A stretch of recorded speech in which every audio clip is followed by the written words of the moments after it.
Hopefully, because this is a new setup again. Another setup, friends. Boom. Water right there. Yeah, it was fine. It's fine over here. Hopefully, everybody can hear me. Hopefully, you guys can see me okay. There. Boom. Bang, bang, bang. Ba-da-ba. Okay. Hopefully. Now, where is everyone? Oh, yeah, I gotta do that thing because I'm pretty sure what ends up happening is you guys type, but I never see it. And I have to hit this stupid, like, pop out chat option in order to see people. So if anybody's there, friend or foe alike, please announce yourself. Let me know. Hey there, sissy. Hello. Can you hear me, sissy? Yep. And my good number one mod, Anea. Can you both hear me? That is always the first and most important question. Perfect. Thank you, ladies. I appreciate you for coming out. I appreciate you for being here. And everybody else who is here now will be here in the future. Hello, Kiwi. Thank you for stopping into the live reading. Greetings. All right, so audio's good, video's good. I'm trying to like get the chat just so that I can see it well, because your girl needs glasses. Your girl needs glasses. She's an old lady now. All right, here we go. Welcome to your live Taurus. If you're here now, thank you for coming out. If you're watching on the repeat, I appreciate you. We're going to get started in a moment with a general reading to kick it off, and then we'll take questions from whoever shows up in the chat tonight. If you're watching on repeat, thank you so much. Make sure to like, share, subscribe, and comment, do all that fun stuff, my friends. Let's get into it. Let's just go. And oh, gosh, why are we doing this? Because it's Taurus season, so happy birthday to you guys. Happy birthday, Tauruses. Even though some of you might still be under quarantine, I hope you're able to celebrate and have a good time, okay? All right, so let's get into it. Starting off, we're going to do the general overview. If you have questions, my mods will keep track. So announce yourself, say hi, sit down, have a glass of wine, a cup of coffee, bag of chips, whatever you want. And we'll get going with this one. We'll go with this one. Moon Goddess, what's up? Always dedicated, always here. Appreciate you, my Moon Goddess. I see you. Who else we got? Marco Polo 1111. I like that name. Welcome. Thank you for stopping by, guys. Make yourselves comfortable. Have a cocktail. Have a drink of water.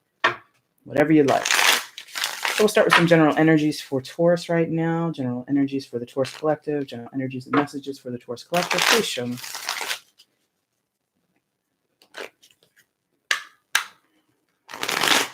Whoa.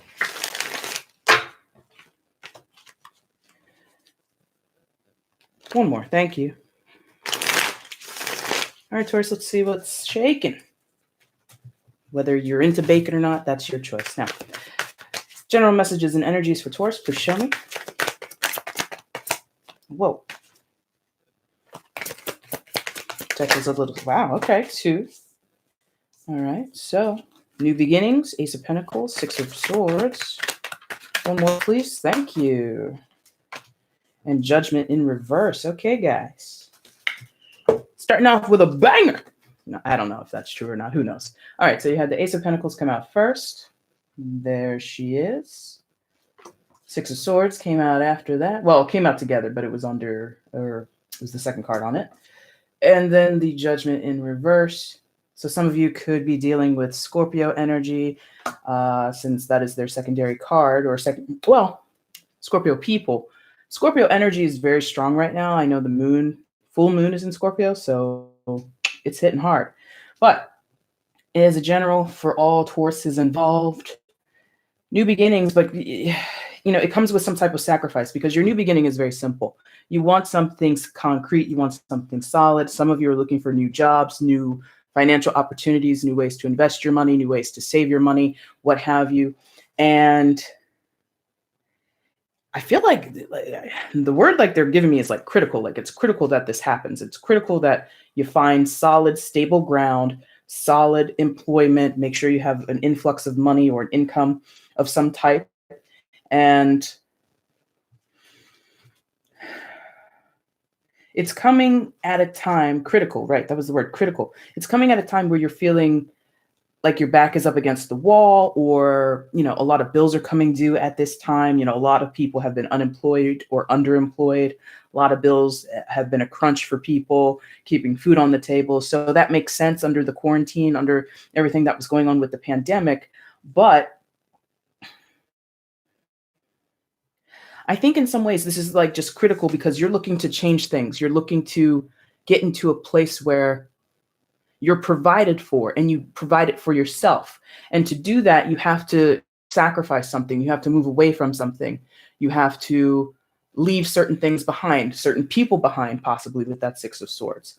And that's not necessarily what a Taurus usually likes to do. Fixed sign energy is not big on change, especially change out of necessity and not change like, oh, I decided this. I wanted to do this, right? This feels like because of lost jobs, because of crunches or financial crunches, because of instability in your home. Maybe, you're having to move because you can't make payments or something like that. It's difficult and you have to leave things behind. You have to sacrifice things. Things kind of have to be, for lack of a better word, forgotten.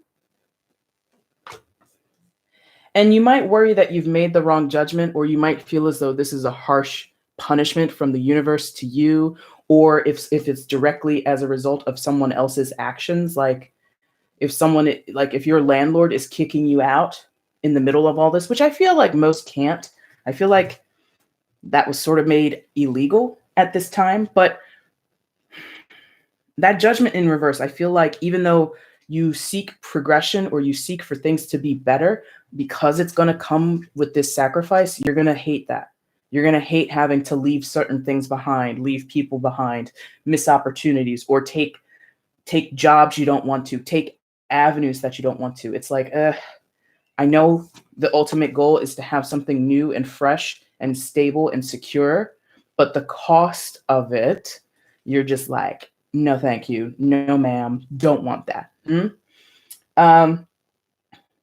Or in some of your cases, another way that we could read this is you need stability. So you might have to leave your current place of employment where you've been comfortable. Thank you. Where you've been comfortable. Some of you will have to go back. Judgment in reverse. Go backwards. Go back to people. Go back to situations that you had left behind, that you had outgrown, that you no longer feel aligned with, because you have this big need to be stable, to have money, to be secure, right? So many people who have lost their jobs have to move in with relatives and friends, right?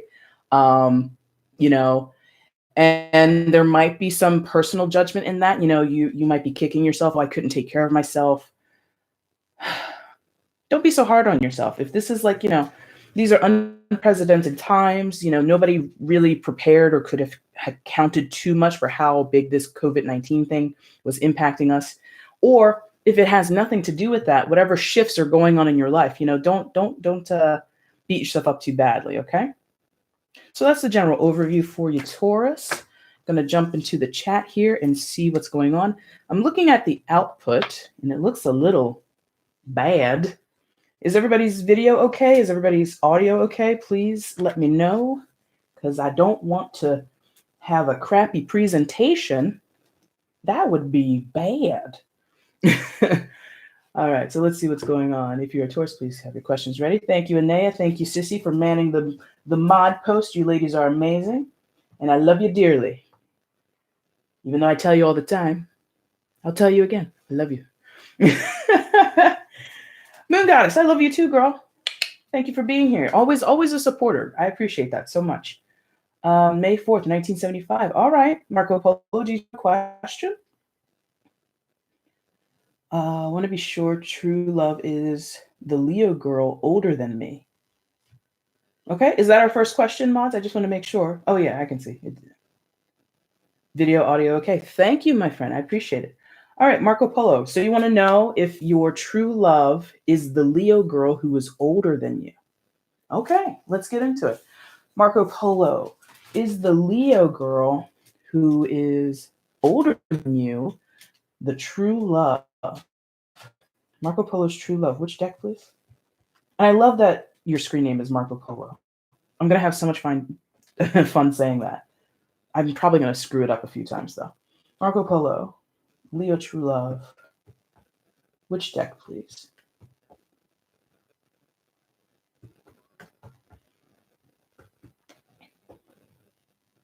All right. It's going to be the Steampunk Tarot. Ow. And guys, if you're in the chat and you're not a Taurus, still feel free to, jump in on the conversation, say hi, shout out your own sign if you're just here to eavesdrop.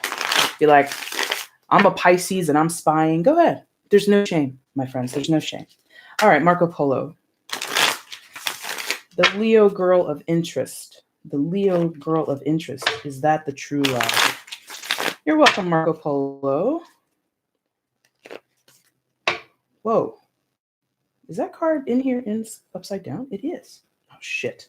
Hold on. I really don't like to have my decks upside down. Okay. So that one card. Okay. Thank you. I don't do that. If a reversal comes, it should be like on its own merit, not that it was shuffled in here upside down. So let me quickly go through these cards. I think it was the only one. Yeah, it looks like it was the only one. Okay. Sorry, I'm a stickler for that. All right, so Marco Polo, Leo girl, Leo love interest. Is that the true love? True love. Marco Polo's true love. Is it the Leo? Last one. Thank you. Marco Polo's true love. Is it the Leo? Let's find out. All right. Ooh, that one almost went off the table. This table is so tiny. I can't wait to get a new one. I've been like shopping around for a couple of them. Ooh, you get 3. But I haven't settled on a new table yet. All right, let's see. So your first card that came out was the Ace of Wands in reverse, 8 of Swords, and the 7 of Swords. Don't look too good for true love. Some type of love, some type of intense attraction, probably. Ace of Wands in reverse. Even if it's in reverse, I'm feeling like there is some passion. However, someone might be withheld or restricted. You or them, but you're the one asking, so it's probably not you. Although my guides have been challenging me lately, like how many different ways are we all restricting ourselves, But let's not apply that. That's for me to ponder later, I guess. The Ace of Wands in reverse. It's fire energy, so it could be her energy. She might feel downtrodden right now. She might not have a lot of energy or effort put into your connection. If so, it could be I don't want to say a strict, but it could very well be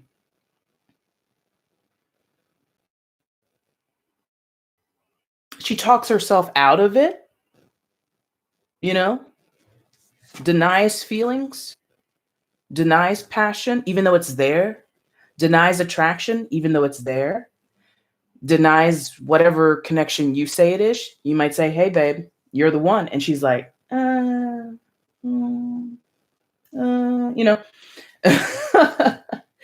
So I feel it is there, but she might stuff it down. Avoidant, cut off,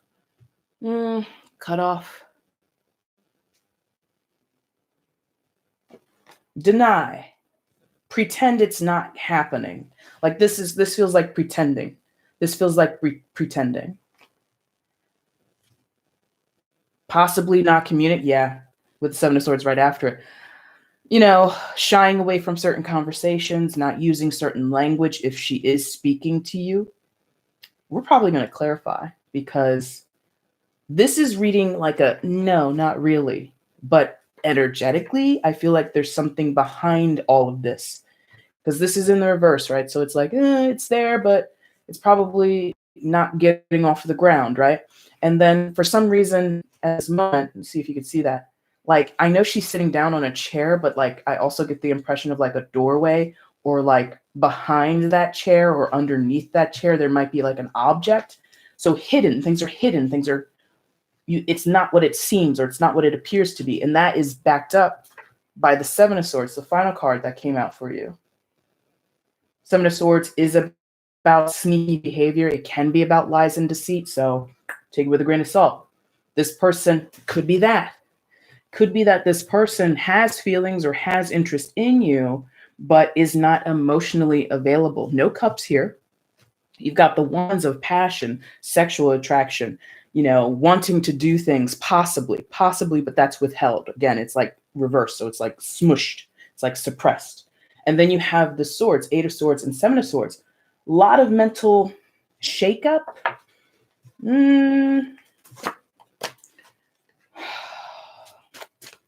Like, is she single? Is she totally single? Because the Seven of Swords also can talk about a person who's not available, not even just emotionally available, not available because they're with someone else.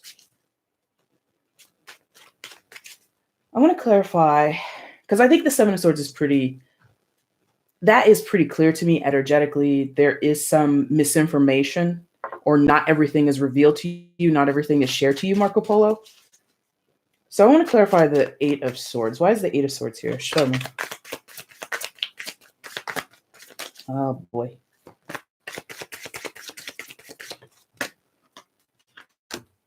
The Empress. Okay. That's that passion. That's the attraction. Also speaks to motherhood. Also speaks to maybe having some type of union elsewhere. The Empress can be a desirable woman.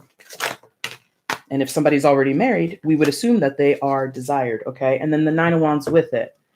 So she might be a mother with the Empress card. Empress talks to feminine energies, motherhood, being creative, being solid. So she could already, it's twofold. The Empress can be attached. Like I said, she can have significant partnership to speak of already. She can have children that are that she's responsible towards, or she could have a very independent nature that she is committed to, right? So I get the sense of someone who's not able to prioritize or commit to whatever you want with them. Nine of Wands also. That is putting in work into a situation when maybe you don't want to, or being dedicated to a task, being dedicated to a role, being dedicated to whatever, right? And I clarified that Eight of Swords. So there seems to be a fixation on shutting it down, not allowing anything to get off the ground, denying feelings, denying connection, whatever, and or already having prior commitments. So is this a true love situation? It could be for you. This person, they're not open to seeing it that way. They might feel it a little bit, but I think all of that is shelved. So for the moment, no. But I'm not asking for the future, and you didn't ask for the future. But in this moment, I'm getting a no. No, comma, not really. Let's say it that way. Because this passion, like if you were looking to hook up, because there is this element of secrecy and deception, or things not being emotionally attached, and there's a possibility for just a physical thing. But if you're asking about true love, I doubt that's what you want, right? So I'm going to say no, not really. Unfortunately. Okay? Marco Polo, I hope that helped you. If it did, cool. If it didn't, that's okay too. That's okay. Well, it's not okay, but these have been coming out lately. I will say that. People have been asking about love, and I'm just like, it ain't really happening. It ain't really happening, at least not the way that people are hoping, right? So I'm going to catch up into chat now. Let's see what's going on. Okay. Moon Goddess is in Aries. Just love my channel. Thank you. And my wonderful energy. Thank you so much. I appreciate that. is the one older than me. Aries is the best. I love that you will always say that. I mean, I think most signs think that their sign is the best. I don't think I've ever met one person of a particular sign and then they like talk shit on their own sign. I've never met that person. I would love to. All right, so Marco Polo, true. Clarity girl. That means I should go with the younger Leo. Oh, okay. There you go. That's the truth. Oh my God, I left a bunch of cards out on the table. Oh, I'm gonna read this for you. Because you guys saw I put that deck away. I put it back in its little sleeper bag. It went night night. But look what was left on the table. Now this is Marco Polo. Are you still here? This is for you. Look at this. 6 of Cups. The Sun, secondary major for Leo, and then the Lovers. Now. You said younger Leo. I didn't even look down here. Younger, 6 of Cups, speaks to childhood. Boom. Leo, Sun card. What you're asking about, partnership, seeking partnership, the Lovers, boom. That's all I'm gonna say. There you go. I'm not gonna get all into it because that would have been a 2 for 1. But there you go. That's an extra message for you. How about that? All right. Any other questions? If not, we're gonna move on to. God, I never remember what I do. Do I do career first? I know love is last. I think it's career, health, and wellness, love. So we're going to move on to career for Tauruses who are looking for insight into their careers. Let's figure it out. Which deck for Taurus's careers? Please show me.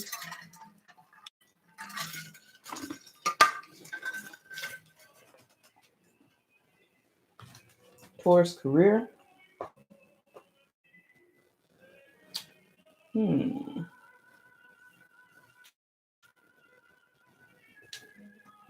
Okay. It's going to be Housewives Tarot. Hello.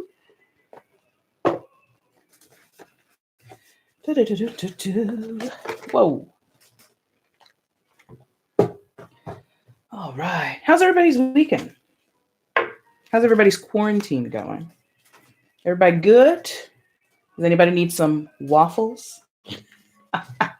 That's a joke. That's a joke for my mom. I have a very reliable source on waffles, if anybody needs any. Willing to travel.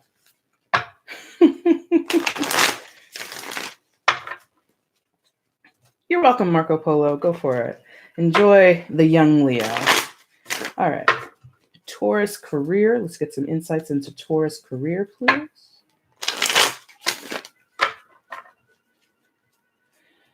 Insights and messages regarding Taurus's career path at this time. Please show us.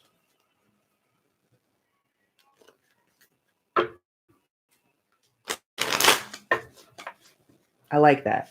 I'd switch it to white wine personally. I would prefer white wine. A Moscato. I don't drink for any purpose than to enjoy it. Mask the taste of alcohol at all costs. But I'm here for those pajamas. I'm going to be shocked when it comes time to go back to work. I won't know what to do with myself.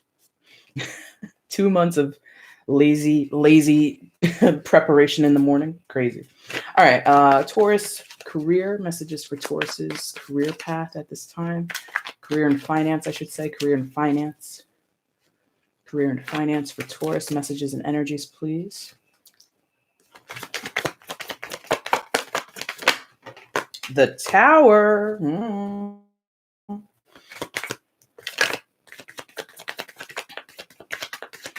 Messages and energies regarding Taurus's career path, career and finances.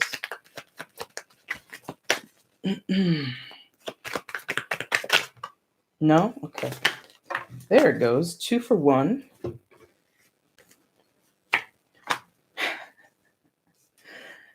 You would think this would be for a love reading. Okay, so we have the Tower. That disgusting looking concoction. Thank you. The Tower Ace of Cups, and the Two of Cups. So if you got money on your mind, I don't see it just yet.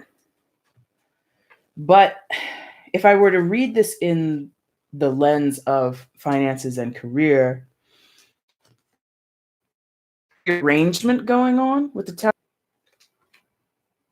Feels like foundations that you've had are being restructured, rearranged. Like they're showing me like a puzzle. What's that puzzle called? Like when you have pieces and you're trying to get like one piece out of the middle of the contraption. I forget what that thing is called, but it's like having to restructure things so that something can go out or something can be removed. So some of you might be bosses or hiring managers where you work. You might be the owner or the proprietor of a restaurant or something like that. So you're rearranging things, right? Once the quarantine is lifted, once your loans come through, once your staff is ready to come back, they feel safe to come back and work. You might have to change people's schedule. You might have to hire some people. Some people might not be coming back. So there's just like this rewriting of things, and it's like repeated. Like that puzzle that I mentioned, like you can play it in real life, physically in front of you, or you can play it like on your phone or on your tablet or something. They have digital versions of it. And there are different levels. And each time the goal is the same, but the puzzle pieces are arranged differently. So I feel like constantly having to rewrite something, to restructure something, and then 2 weeks later, restructure it again. All right. And then make these amendments, make these hirings, make these moves, right? So as you move the puzzle pieces around regarding your finances or your career, you get this sense, well, maybe not the sense. What is this? Some of you might, fall in love with your work again. You could be going back. You don't have to be the manager. You could be, taking on this job where, phase, like people are proposing going back to work in phases or in circulating shifts, right? So that could be just the general upheaval. If you're used to, back in February or January, you were working a solid 40 hours. Your set schedule was between 9 to 5. Now your schedule for 2 weeks might be 9 to 5. And then the next 2 weeks, it might be 7 to 3, something like that. Or you might split shifts in order to maintain your job, maintain your income, something like that. It will take some getting used to with that Tower card because it's so different than what you're used to. However, it will satisfy you in some type of way, Taurus. It will satisfy you in some type of way.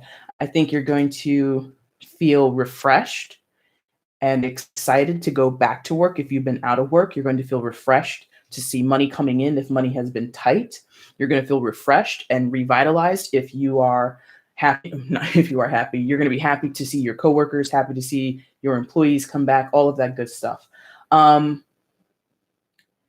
After this upheaval, I feel like the recovery time or the reacclimation to the new status quo is kind of seamless, or you're able to cope with it better than you might have expected. I feel like a sudden surprise with that Ace of Cups, or you were dreading how you were going to be able to pull this off, or how your company was going to be able to structure everybody's schedules and make it flow. I feel that it flows pretty well. Okay. Two of Cups, final part of that. Two of Cups is the final part of this.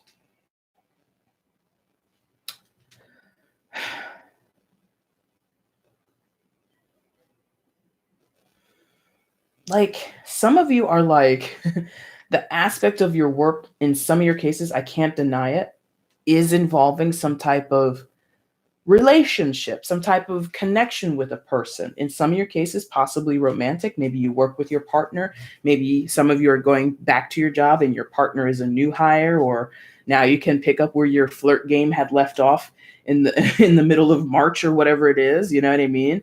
Some of you have been taking these Zoom meetings and seeing your crush sitting in their pajamas or doing whatever, right? And now that you go back to the office, you go back to some kind of schedule. I feel like in some of your cases, not all, you're going to be able to continue on with a particular relationship that has a romantic overtone to it, right?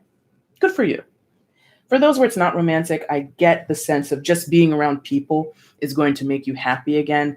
I know many folks are going stir crazy, working at home by themselves or working at home, and they're just like in their little office, and the kids are, interjecting and crashing those meetings, and it's just not functional. So to get back into a place where this is strictly my workspace, this is strictly my work time, and I'm just happy to come back and be able to punch in and punch out. You know what I mean? Like that routine will bring a lot of calm, a lot of peace, a lot of serenity back into your life when for the past 2 or 3 months or 2.5 to 3 months, whatever it is, some of us are feeling like at the end of our rope. Now, there's no pentacles here, but assuming money is a worry to you, if you see money come back into your life, I feel that you're just going to feel a lot more calm, a lot happier. You're going to worry less, okay? So things in this sector that's a little rocky to start getting back on track, but once you get back on track, it feels solid. It feels good. Okay? All right, Taurus, that is your, career and finance? Hopefully that helped. Hopefully it gives you some confidence to live by, or not hit live by. That's very, that's a little bit much, Jay. So maybe not live by, but, that you could feel secure with maybe. All right, so we're going to jump back into the chat. If you have a question, type it on into that box and let my moderators know. Grab a little bit of water. Thank you, Anaya, for keeping on track of the questions. No questions. It's like, is everybody here just like you're a good friend of mine and you're just like here to support?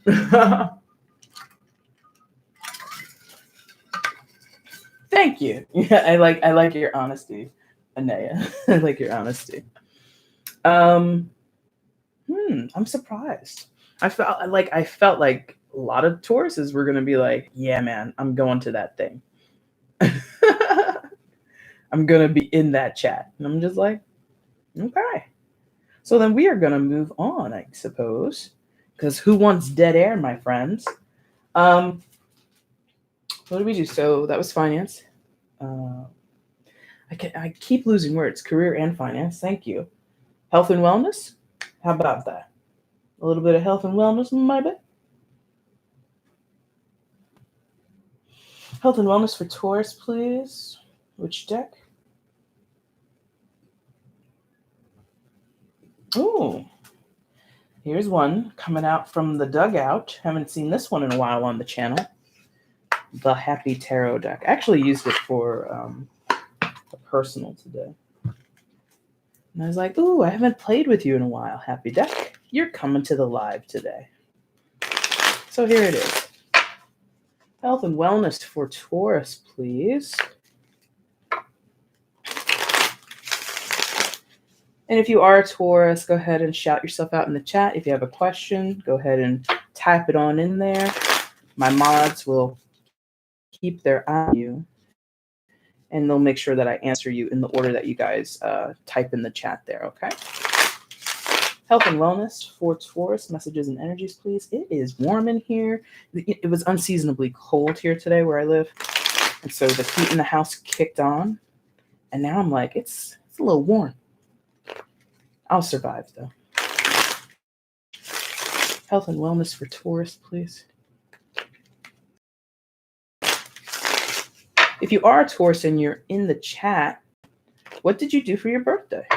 Or what are you going to do for your birthday if it hasn't passed yet?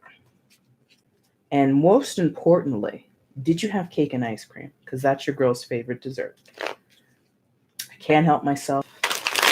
I'm very basic sometimes when it comes to my food choices.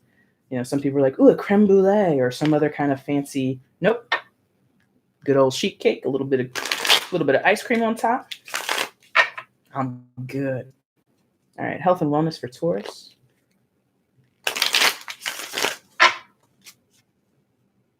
One more, thank you.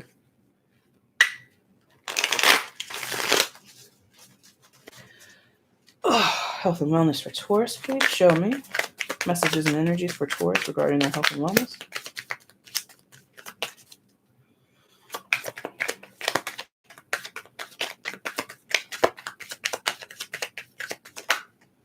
Is that 3? No, that's 2. All right. Emperor and the King of Wands. That's good. Feeling strong. Feeling mighty. Strong and mighty. Ooh. And the 2 of Wands. You set up good. Setting yourself up good there, Taurus. All right. So Emperor. Major Arcana 4. Our dear friend Aries. King of Wands. Fire sign energy. Aries, Leo, Sagittarius. And the 2 of Wands. So got a lot of energy. Got a lot of intention. Drive, excitement regarding, like, energy level is up. It feels energy level is up. Yeah. Some of you like are really into fitness. Some of you are like really into working out, and you can't wait. If you've been restricted, you can't go to the gym. Maybe you can't, run, out in the park or something like that. Some of you are just like really ready to get back into your routine. Others of you might be, after 2 months of being lazy, even a Taurus is like, oh my God, I've been so lazy, right? And so I feel like you're getting a strategy together. This is like all strategic. This is all planning. This is all, devising a way to get to a healthier spot. Now, fitness, wellness, or excuse me, health and fitness, that's your physical body. And this is very physical. Fire energy, how you move, how many reps you're doing, how many times you're going to hit the speed bag, whatever it is, right? Others of you, this is about your spiritual wellness, right? Now, if it's your spiritual wellness, I think that you're kind of looking to make radical changes or very firm, strong changes. Like, some of you might take up studying certain texts, certain books. Okay. It's not like a big study, like casual. Like, I don't think you're like going to school, enrolling in classes, but you might spend a lot of time reading up on a subject, right? So if you're interested in, aligning chakras or something like that, you might, go deep.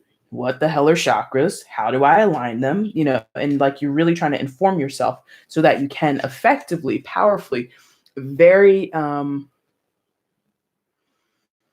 without fault, without fault, practice physical fitness, spiritual practice, whatever, and go in looking like a ham, looking like you don't know anything, looking like you are misinformed. The Emperor, that Aries energy, does not look like a sucker, doesn't like to look like they don't know their business. So if you are new to a spiritual practice, you're going to read up on it. You're going to study up on it. You're going to practice until you make it perfect, right? Because the Emperor moves themselves forward kind of in a way. Yeah, they want results. I'm not going to do this just for the shits and giggles of it. I'm going to do this because I'm trying to get somewhere. I'm trying to accomplish something, achieve something. So if you want to lose pounds, great. Go for it. Whatever plans you're working on, keep going. If you want to gain muscle mass, go for it. Do those pull-ups, do those press-ups, do all that shit. If you want calmness, serenity in your life, do that. For those with the spiritual practice, yes. Emperor also suffers no fools, doesn't take anybody's shit. So if you're on a spiritual journey, as many of you would be watching a tarot reading, you don't want to mess around with people who deter from that, who detract from that, who take away from that experience, who deny your experience. What are you watching that tarot shit for? Get out of my face. Get out of my face. Like, this is not your business. Judging me for trying to better myself? Fuck you.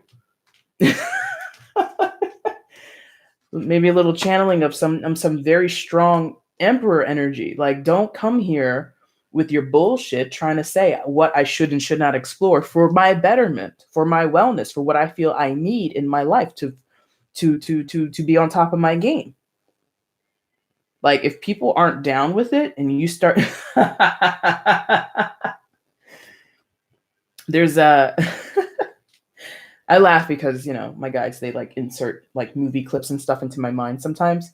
And so in What's Love Got to Do with It, for those who don't know that movie, I'm sorry, I'm about to spoil it a little bit. In that movie, Angela Bassett playing Tina Turner, she converts to Buddhism, right? And she does her little prayer, Nam Hyo Go Reiki Kyo, Nam Hyo, all that shit.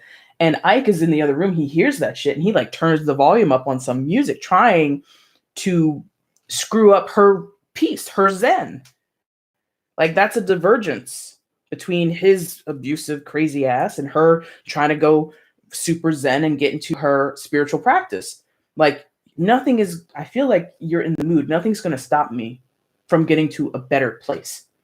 If you, or if, your friends, your family, if they're, oh, why are you doing that? Criticizing you? Screw you. Get out of here.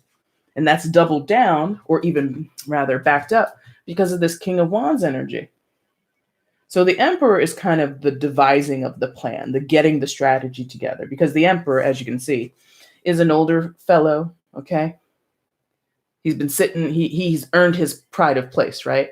So he's not going to get up off his ass and do anything. Sorry, Aries. That's a joke. But the King of Wands is probably where your action is really going to manifest from. King of Wands is very inspirational or inspired, both. Okay, he's inspirational and he's inspired. He's creative. And I'm saying he because they're males here. If you're a female Taurus, this is for you too, okay? So he creates, like he acts on the strategy that the Emperor has devised. The studying and the getting the information together, the King of Wands takes that and molds it into something, like literally does something with their hands, with their body. So this is the going those yoga pants, getting a home gym installed or getting a gym membership, right? This is, if you want to practice tarot or some other form of the esoteric, this is buying a tarot deck, learning about it, shuffling it, doing readings for yourself, for your friends, whatever you're doing. This is just like boom, boom, boom. Just constantly wanting to see improvements in your health and your wellness. That's wonderful. It feels like you're super dedicated to this task. King of Wands also, the Emperor is that way too, but the King of Wands also encourages you to walk this path by yourself. You don't need anybody else to help you. It's a very independent energy. You might make friends along the way. You might ask for some insight or some advice. You might take some classes, but ultimately you are as successful as you decide to be because you're the one doing all the work. Two of Wands. You're the one doing all the work.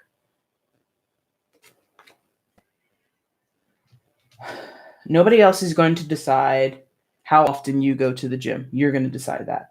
Nobody else is going to decide what your meditation practice is or how long you're going to do it, or if you're going to, also incorporate yoga practices. They're very intertwined anyway. The design, the execution, and the ability. The ability to amend your progress, change the plan as need be. If you start off at the gym and you're moderately successful, but you're not seeing those numbers drop or fall the way that you want them to, you're going to go back to that King of Wands energy, that Emperor energy, and rethink the plan, and then again execute again through the Two of Wands. Okay, so I'm not picking up as much muscle mass as I want to. What do? Add reps, add more protein to my diet, and these are just general things I know. I am clearly not a professional when it comes to physical fitness, okay? But what I generally know is if you want more muscle mass, you got to make sure that your diet is balanced. You got to make sure that you have all the proper nutrients that you need. Emphasis on protein, because I believe protein is one of the things that helps you build muscle. So whatever, you're going to figure out what you need, because all bodies are different and we all are on our separate journeys. But whatever it is, the ability to amend the plan and then quickly go back out there and commit to new action, That's you. You got this. Positive message regarding your health and wellness. Go get it. I wish I had this. Lazy Leo. All right. So that's health and wellness. It's going to be a bit of a quick live. 45 minutes. No other questions, it looks like. No other questions. Oh. All right, guys. If you are a Taurus and you have a question that you want answered by me through one of these various tarot decks, please speak now. Let me know.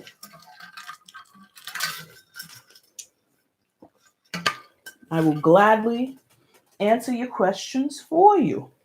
It's what I designed this whole thing for, these lives. Eventually, I might do some other lives, surprise ones. So, mods, I'll have to brave it alone some of these times. That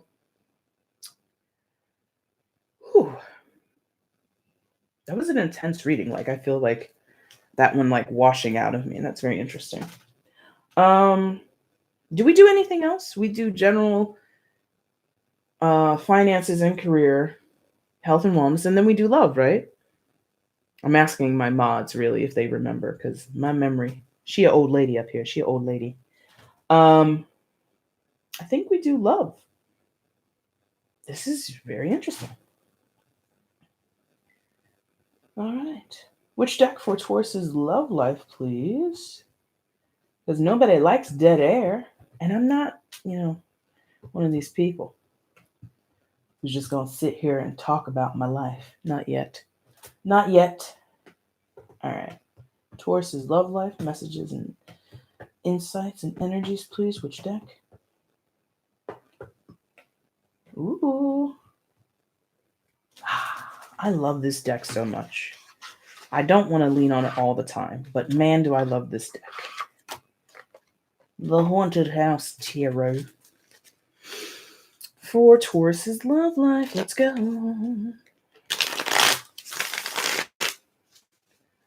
All right. Taurus's love life. Messages for Taurus regarding love and romance, please. Messages and energies regarding Taurus's love life at this time. Please show me.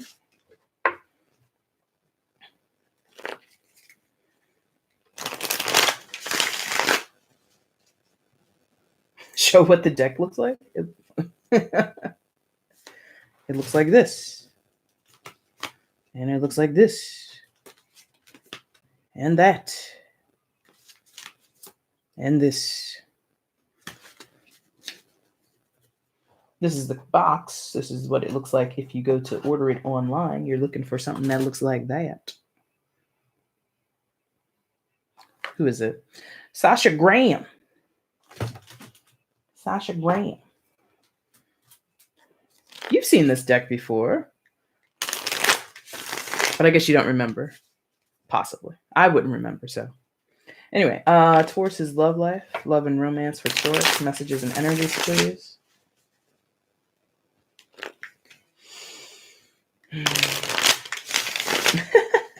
See, that's what I'm saying. I probably wouldn't remember anyway. Or myself either if I was you. So. Love and romance for Taurus. Ooh, what was that? See, that was whatever just happened in my neck. I don't even know what that motion was, but it didn't feel great. That's what sometimes happens when I do readings. But normally you just see my hand, so you don't see that shit. It's part of some of my guides, how they tell me things are ready, or they give messages to me. It's sometimes uncomfortable and quite shocking. Anyway, messages for Taurus regarding their love life. Please show me. Sissy, hello. Messages and energies for Taurus's love life. Okay. We'll get to those. They say we'll get to those. Okay. Ace of Cups. Interesting. How is this going? What does that mean? Hold on. The way this is on the board is very odd, and I can't fiddle with the camera and tilt it down. It's not that good of a setup, but shit. How do you want me to do this? That's so weird. Okay. I've never had cards show up this way, but they want me to flip it as is. Okay, so Page of Pentacles and Nine of Swords. Okay. So how can I show you this? I guess I can show it to you like this. So it's laying on the board like this. From the bottom, oh my God. How can I hold this? Like it's sort of like a sideways V. Can you see that? Like that's how it appears on the board to me. Like a sideways V. And they want me to keep that. So that means something that I'll have to translate. But so Page of Pentacles and the Nine of Swords in these very strange diagonal positions. So I'll hold it like that. That's kind of what it looks like. Earth sign energy, Taurus, Virgo, Capricorn. And then Nine of Swords. Okay. And that Ace of Cups. Could it be some of you Tauruses are coming at love, Ace of Cups, and from like an odd angle or what's that? An uneasy angle, an unrecuperated angle? Okay. Are some of you like trying to explore love before you've actually healed or, calmed down, or something about not fully finished with something, but you're pursuing love, or you're pursuing a relationship, you're pursuing a person, or you want to be open, but you're not exactly 100% done with what you had before, something like that. This Page of Pentacles, not even going to fiddle with it because I want them to stay in that position on the table, but the Page of Pentacles, no, they're like, show the artwork. Okay, so this Page of Pentacles, I'll show it to you upright just so you can get used to the artwork. It's sort of like holding a ceremony in like this like shadowy graveyard or wherever the hell she is. Maybe it's a courtyard or something like that, surrounded by all these animals, right? It's like communing and calmness and serenity, but it's shadows everywhere. It's dark, right? That scene is very dark. It's not gloomy. It's like literally dark. You can't see much. The light source is in that person's hands, that Page of Pentacles hands. Or excuse me, not Page, Knight. I apologize, Knight. No, I was right, Page. Oh my God. For some reason, I thought that icon was a horse from this upside down perspective. It is a page. My bad. So there's like an uncertainty, even though there's like peace or serenity held tightly or held close by this person. They hold it close. Presumably you, Taurus, you're trying to hold on to, maintain, create something warm and loving or positive, but all around you is this dark, shadowy energy. I get the sense like something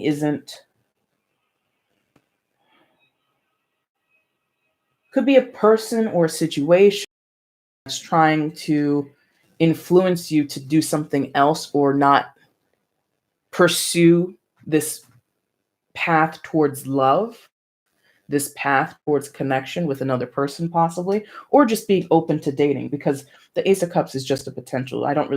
For some of you, there's not even a person attached to that energy. It's just the prospect of dating. And someone's like, no, Taurus, don't go dating. Now, the other card that came out was the Nine of Swords. Nightmares. Some of you are having nightmares or anxiety about, is it that? Because pages are slow. Is it some of you like are newly going back out onto the dating scene and you're like afraid of what you're going to find out there? Is it like, oh no, I haven't gone on a date in 5 years. What do I wear?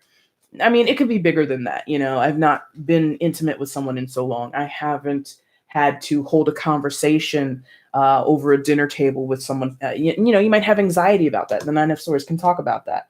Nightmares, anxiety, stress, worry. Page of Pentacles. Some of you might have children. So how do I go back out into the dating scene as a single parent? Or how am I going to negotiate this with, telling my ex, so I need you to, watch the kids tonight because I'm trying to have a date. It's just like a lot of worry on how I make this work. But you're angling, because again, these cards are coming in at like this weird sideways V. Your focus is on the Ace of Cups.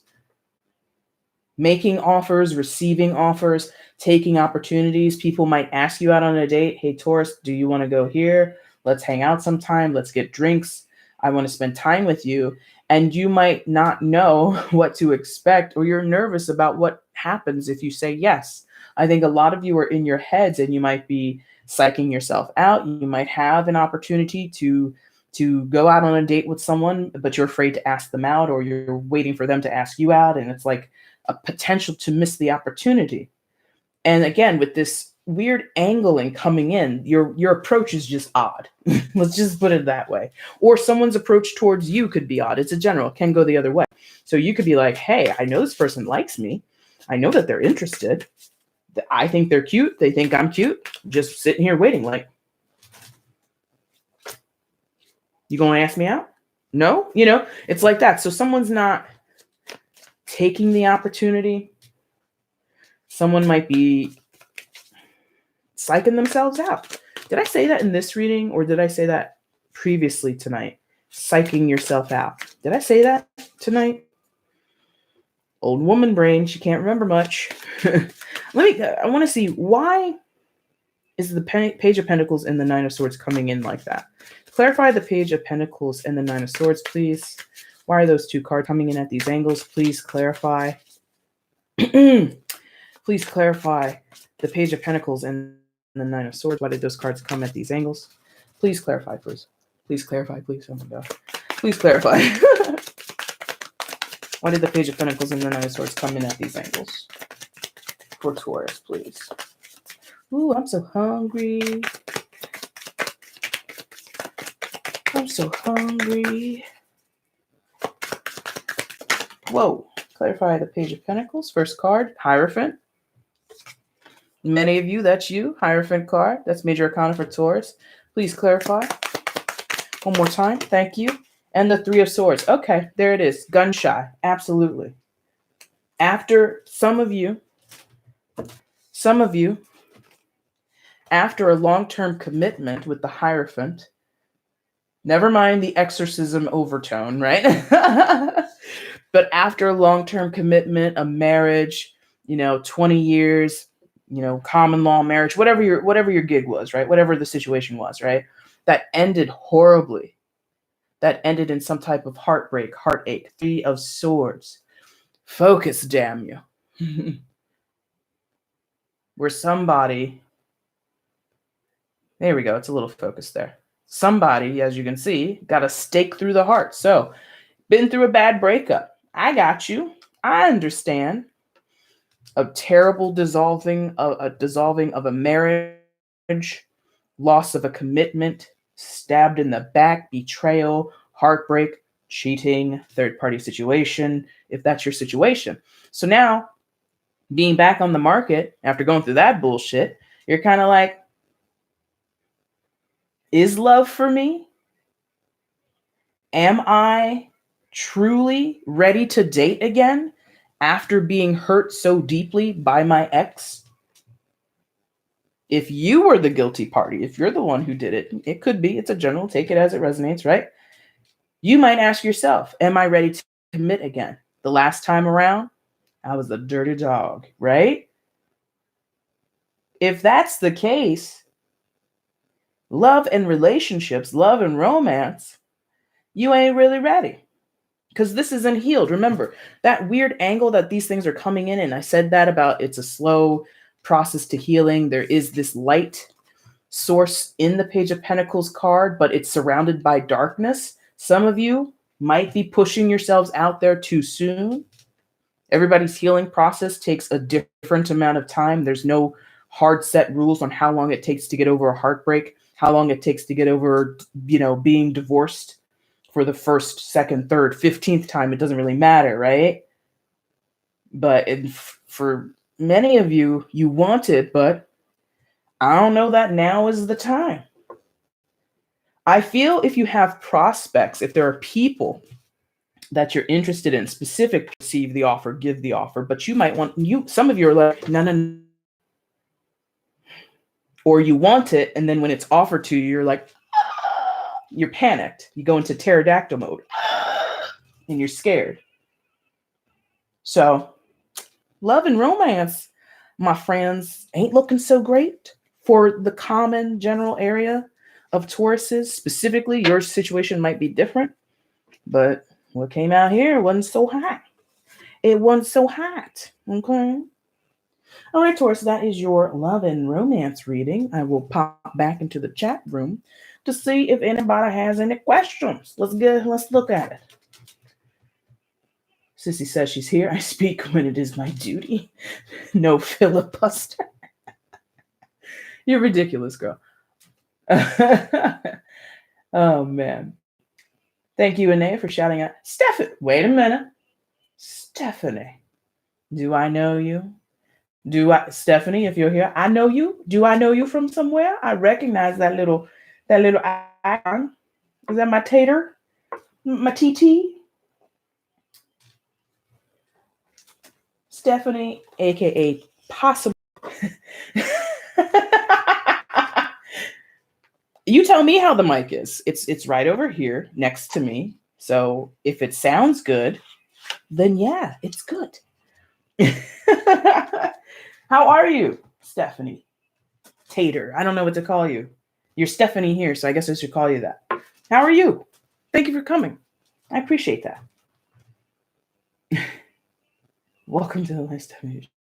She sure is. And yes, you are. Oh, sissy, you're so dramatic. Oh, man. We're actually about to wrap this up because, surprisingly, only one question came through tonight.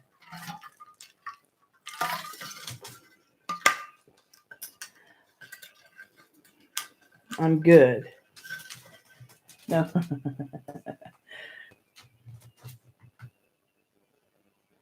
No, you're not stupid. You know that. You are a brilliant mind. Melissa M., hello. Hello, everybody. If you're here and you're not talking, that's okay. Hi to you too. Yeah, girl, you're not stupid. Thank you for coming. How did you go? How did you find it? Through the Instagram? Is that how you found the link? Stephanie, I know, is not a Taurus, so I know you don't have a question, and I got to keep it to the rules. I'll see you in August if you have a question for this. But I got you for the private. I got you for that. Melissa M., are you a Taurus? Did you have a question? If not, I'm gonna be wrapping this up because a girl gotta eat some dinner.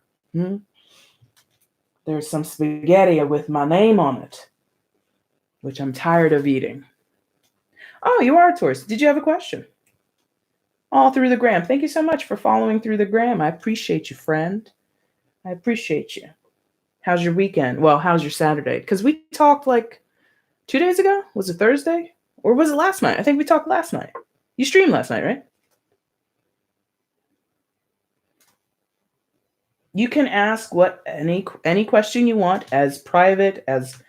keep in mind, there are people in this chat, so if you don't want them in your business, it's up to you. You can ask anything you want, any area of your life. I'll try my best to give you an answer. That's all we can hope for,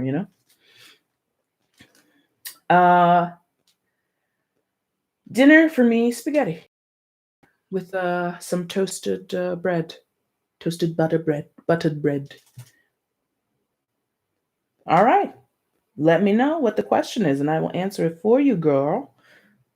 That is what I'm here to do. What's everybody else having for dinner? I took out some chicken so that tomorrow I can make some jerk chicken for the first time. I'm thinking of pairing it with like rice all week, rice and salad all week. We'll see if I stick to that plan. Your girl struggles to stick to plans sometimes. Leftover, what? Blarg? Oh, leftovers, blarg. Like, leftovers. I got you. I was like, what the hell is blarg?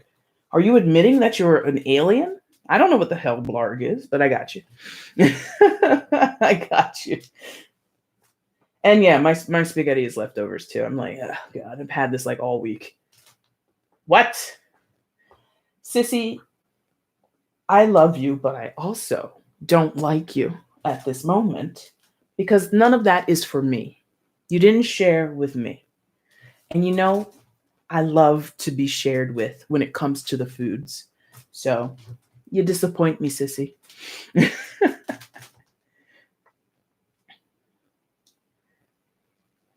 Leftovers, blarg. What is the leftover, Stephanie? What is your leftovers? Eva McEnnis, thank you so much for the blessings. Moon goddess, that's what I'm talking about. And you got wine, girl. Sometimes chips and salsa is a solid dinner. And I have chips and salsa too. Damn. No. I should eat an actual meal because I haven't had like actual food today. I think breakfast was cereal. Did I have lunch? I don't think I had lunch. Ooh, I'm terrible. Oh boy. Veggie. Oh wait, blarg is an actual food? It's not blarg like it's an actual food. Wait. Veggie sausage dish? I don't know. The man's made it. I just eat it. Oh. Okay, blarg. I'm going to Google that when I'm done. Melissa, it's been a very difficult 2 years with him, but we have a strong connection. Should I let go and let God or hold on?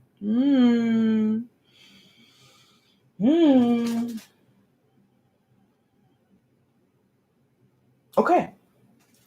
I'm like processing it, getting into the energy of it. So for Melissa M, 2 years, difficult with him, but the connection is strong. Should she let go and let God or continue to hold on? Melissa M, let's go.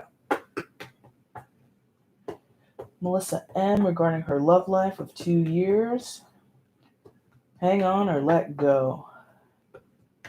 Hanging on or letting go. Which deck, please, for Melissa? Ooh. Spirit Within Tarot. This guy's been out on the bench for a while too, so let's get into it.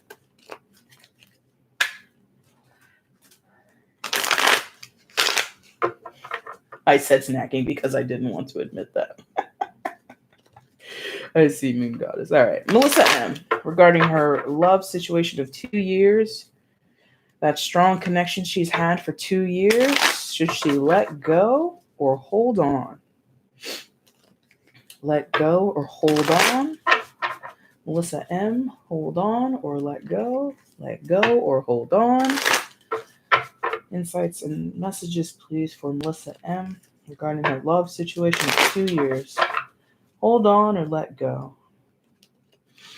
That was, you see that? That's what they do sometimes. They do that stuff with my neck, and then I know it's time. So let's see.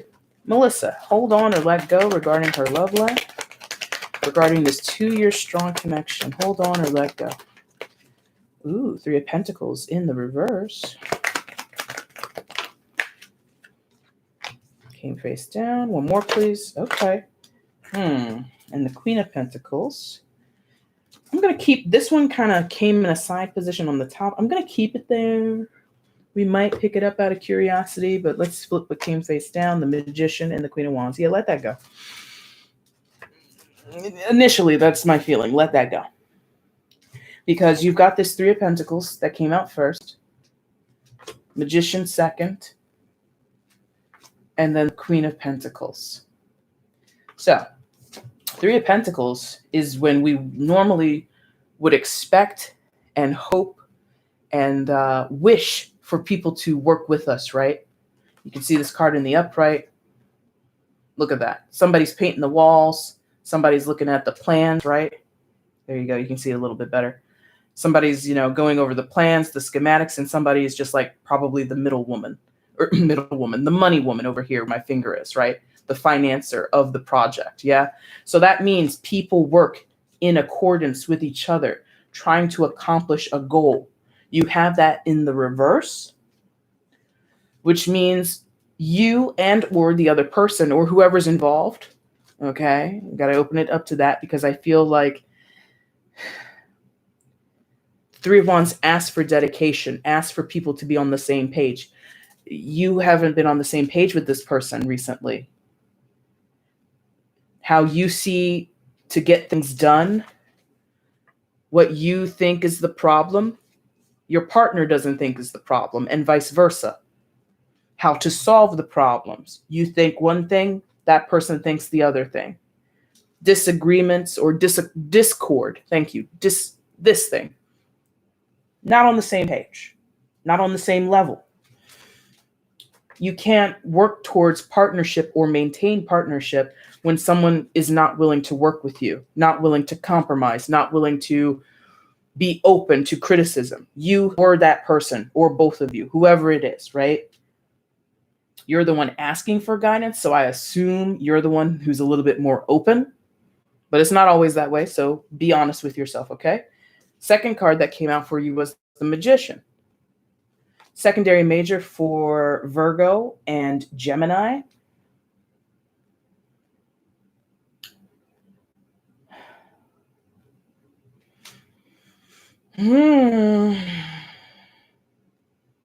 There's a chance for you to walk away from this clean, with your head held high, some type of amicable ending, or some type of ending that sees you moving forward more confidently. However, in this silhouette, in this particular deck, this Magician actually doesn't have a single hand on any of those elements that he needs. Only he, because it looks like a man. It's for you. But not a single hand is on any of those elements, which the Magician in tarot uses to create his and manifest and move forward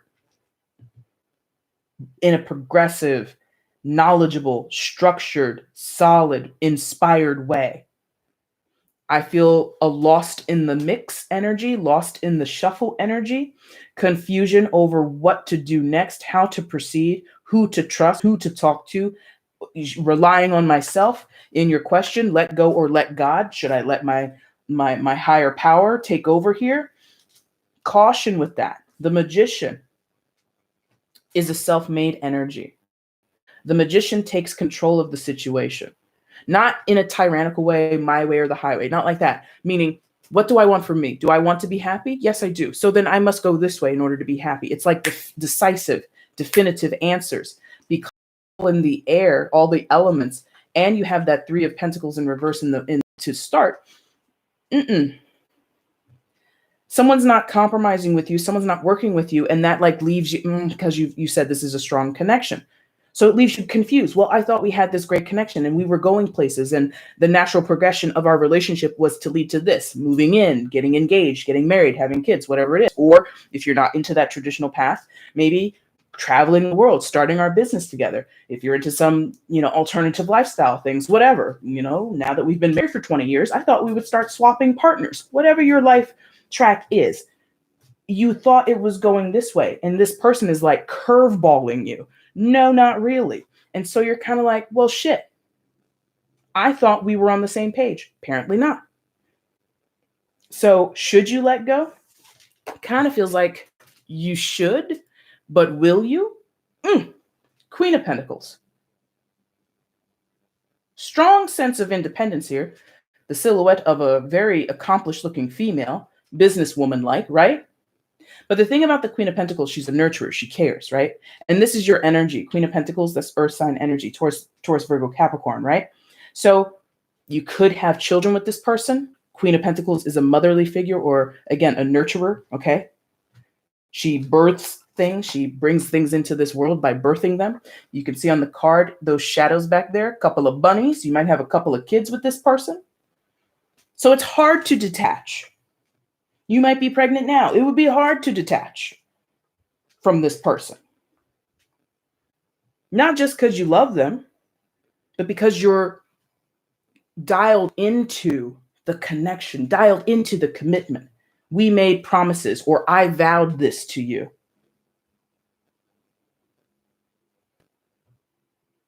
Should you let go? Let's see what this side card was. Okay, it came like that. So I'll flip it this way.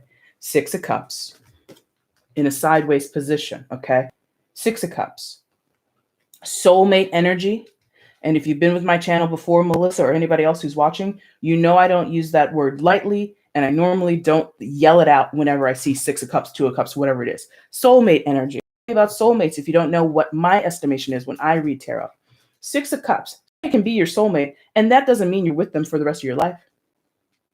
Somebody can be your soulmate, and you might not even love them romantically. One of my soulmates is in this chat room right now. Hi, sissy. She knows. Hi, sister. Okay? But let me tell you about that relationship with my sister. Rough. Learned many lessons growing up with that person, growing up with her, right? I've learned from her. She's learned from me. And we're connected, yes, because we're blood. But, you know, another thing about blood relations, it ain't always a lifetime partnership. Many people can attest to that. But soulmates are here to give you lessons, to help you grow. Yeah? Enhance your life, enhance your spirituality, enhance your existence on this earth. Your life would not be the same without them. But are you always going to be connected with that person? In some cases, yes. In some cases, no. Because this came in the side position, that speaks to your own confusion over why this person is in your life. If you thought it was forever and it's feeling like it might not turn into forever, now you're like, well, what was it the whole time? Still a soulmate connection, Melissa. Still significant. But don't get into this mindset of soulmates are forever. Soulmates love you in a Hallmark kind of way. We're always supposed to get along. Let me tell you again, sissy here. She can tell you herself. Have we always gotten along? You goddamn right we, or you know we haven't. No. Lots of times we have not gotten along. Do we argue? Do we fight? Yes. Do we get on each other's nerves? Yes. But do we love each other? Yes. So it's complicated with this person. It's very complicated. Your connection with them is very real. Your connection with them is possibly long-standing because 6 of Cups talks about nostalgia or going back to childhood, okay? You may have spent a good portion of your life knowing this person. You could have grown up together with them, gone your separate ways, dated other people, then as adults come back together and started something. And now it's unraveling or it's in this rocky state and you're kind of like, but wait a minute. We spent all those years apart and now we've come back together only to separate again? Possibly. So should you let go or should you stay? This is kind of contextualizing what you feel, where your head is, what you possibly are loyal to being caring, loyal to being kind, loyal to being a nurturer, a mother, a caretaker, what have you, but also being strong in that power. Should you stay or should you go? I'm going to give you one more card on this because it's up to you.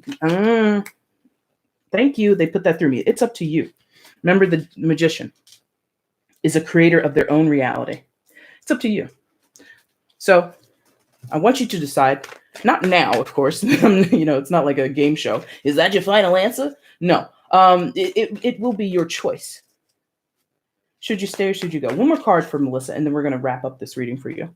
Should she stay or should she go? Justice. Major Arcana, justice. You choose. It's your karma, they're saying. It's your karma, meaning there's a lesson here for you to learn. There's some type of guidance that you might not be listening to in yourself, your own intuition, your own instincts, okay? And you have to do what's fair for yourself. Now, again, that's complicated if this is a marriage, if it's a long-term commitment, if there are children, if you own property together. I get it. You just can't overnight say, okay, well, you're not going the route that I want to go, therefore I'm done with you, and just leave it all in the dust. You can't do that. I understand it's difficult. But being clear-minded and decisive about it, that's what justice is. Clear-minded, balanced perspective, coming to it open-heartedly, open-mindedly, and saying in plain language, what do you want? They say what they want. Then you say, well, this is what I want. And how much does that overlap? And how willing are we both to work on that? Clear decision-making. It's your judgment call. It's your choice. Okay? Should you let it go? I can't tell you because I don't know what your value system is. I don't know what you value. If this person, for an example, if you have children with them and you want to prioritize your children being brought up by two parents, then you should stay. Will you be happy? Will you be fulfilled? Would the kids be happy? We hope so. It's a priority if that's your goal. But you have to decide, okay? Melissa, thank you so much for your question. Hopefully that helped you. I will put these cards back in the deck, and then I'm going to jump back into the chat. Woo! That was a heavy one. That kind of worked my back a little bit. Oh boy. There's a lot going on here. I got to scroll up. Give me a moment. Give the old lady a minute. Give the old lady a minute. Oh my God, you guys said a lot. Okay. So I can't read it all. So thank you. There we go. Very accurate Discord. Yes. Yes, ma'am. His temper and ego, the biggest obstacle. Okay. No follow through on his words. I'm self-employed. Very good. Cool. And heart and soul to him. He did too. Yes, true. Spot on. So far, so good. We're not married. We went through it many times. But he reneges and goes back to his old ways, which makes it hard. Absolutely. You're welcome. You're very welcome. I'm glad to help. Okay.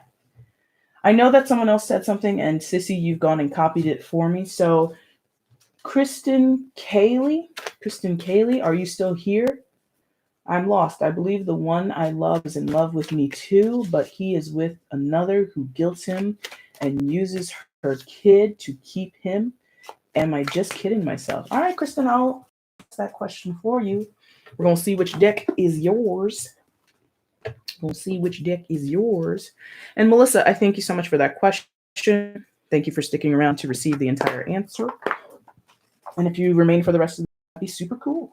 Make sure you like and subscribe, my friends. If you had a good time tonight, if this is your first time catching me, my name is Jay. This is EmpathicFire here on YouTube. EmpathicFire Tarot over on Instagram if you want to follow me there.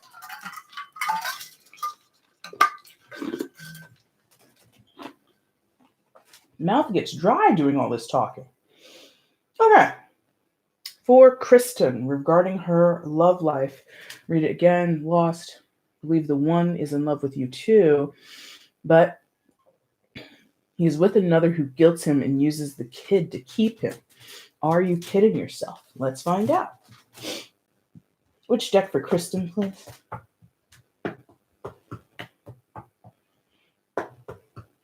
And for those who are here or not here, you might be watching on the replay. Let me tell you about this Scorpio moon, friends, a little bit that I've learned about it. Scorpio, well, it's a full moon, right? Scorpio is a deep sign, and the moon is about our emotions. So deep emotions are surfacing because Scorpio is one of the signs about secret keeping, okay? Hidden feelings. And the moon, full moons are about releasing. So everybody is going to find out the truth, or they're going to come to some type of resolution about their love lives in this period. Not everybody, but a lot of people, let's say. Kristen, which deck? Ooh, that was kind of stung my hand a little bit there. Santa Muerte?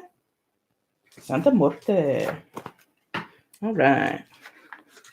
And you would think like I was super into like death and the occult with all these decks that I have that have like skeletons and zombies and shit in it. Not really. I just like the art. All right, let's get into it. For Kristen, please, regarding her love situation, the one she's in love with, possibly in love with her too. Should she continue to be in that situation, or is she kidding herself? Should she? What is it? What is the word that you've used? Well, you didn't say anything about that. So, are you kidding yourself in that situation? Let's find out. Kristen Kaylee, is she kidding herself in that situation with the man she's in love with? There we go. Good. See, I keep twisting my neck around. And I feel like that happens a lot in Taurus readings. I wonder if one of my guides is a Taurus and they like cracking necks or something like that. Who knows? All right, let's figure it out. For Kristen, regarding her love life, is she kidding herself with this guy? Is she kidding herself with this guy? Nine of Wands. Don't know what that is. Came face down. One more, please. Ooh. Another face downer. Another face downer. Here we go. 9 of Wands. Yeah, 6 of Swords. And the Ace of Wands in reverse. Maybe. Hmm? 9 of Wands. Yeah, 9 of Wands. Okay. Hopefully you can see that. Try to hide my big old patata face out of the way, so hopefully it focuses. There you go. 9 of Wands. Jeez, I'm dropping shit. 6 of Swords. Come on. Be a pal and focus. Do it. There you go. And then the Ace of Wands in the reverse. So, you're at the end of your rope with that 9 of Wands, very tired, waiting for something to harvest, waiting for something to go your way, waiting to reap the benefits with that 9 of Wands, right? She's got the scythe in her hands, or however you say it, the scythe, I think is how you say that word, right? Ready to reap the benefits of what you've put into a situation. I put in my time, I put in my effort, I put in my love, my passion, and my desire towards this man. I'm ready to get mine. But as you said, he's entangled elsewhere. I don't think you said, let me see, love with him, but he is with another girl or another who guilts him. Okay. So I don't know what their commitment is, if they're married, if he tells her he still loves her. We don't know. Or you might know. I don't know. But the thing about the 9 of Wands is you sometimes can overgive to a situation that needs to be left behind. The 9 of Wands in traditional tarot is sometimes described as the wounded warrior card, right? Where because of orders, a soldier, a warrior is dedicated to their post. I was supposed to defend. I was supposed to stay here and, dispatch any enemies that came my way. In that deck, in the traditional tarot deck, the guy has a bandage on his head. He's leaning on his wand. He looks very tired. You're very tired being dedicated to something that is beating you up. The situation is not the man, hopefully, but the situation is beating you up. It's making you tired. You're not getting out of it what you want, what you feel you deserve. Are you kidding yourself? I don't know if I would phrase it that way because, human emotions are super complex. I'm not getting a sense anywhere here that it's about the guy and his desire for you or his attraction to you. Like you said in your own language, he's guilted into being somewhere that he probably doesn't want to be. And like I just said about someone else's reading or just how I generally talk about things in tarot anyway. Someone can want something and desire something, but then not fulfill it, then not move towards it, right? What does that mean? That means ultimately what's in their heart will keep them from their true desire, something like that. So he could want you all day long. He could love you all day long. But if he doesn't make any practical actions to come towards you, commit to you, put into the situation the same energy and effort that you put in, then no, it's not going to go anywhere. It's going to be what it is. And people have their motivations. Entanglements such as marriage and or children, property, businesses, however they're entangled together, him and this other woman. If it's more than just the children or the child, right? It's complicated. I never advocate for walking away from a situation, leaving all your responsibilities behind you. That's not how people are. That's not how people should be. However, at the same time, I feel people hurt themselves or miss opportunities, miss out on happiness, miss out on joy when they are giving into it's weird. And it feels like this. I think this is why I'm having a hard time articulating it. It feels like a threat.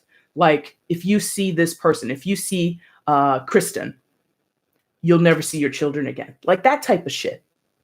Like if she knows about you, she probably uses those types of threats. If you speak to her one more time, I'm cutting you off from the kids forever.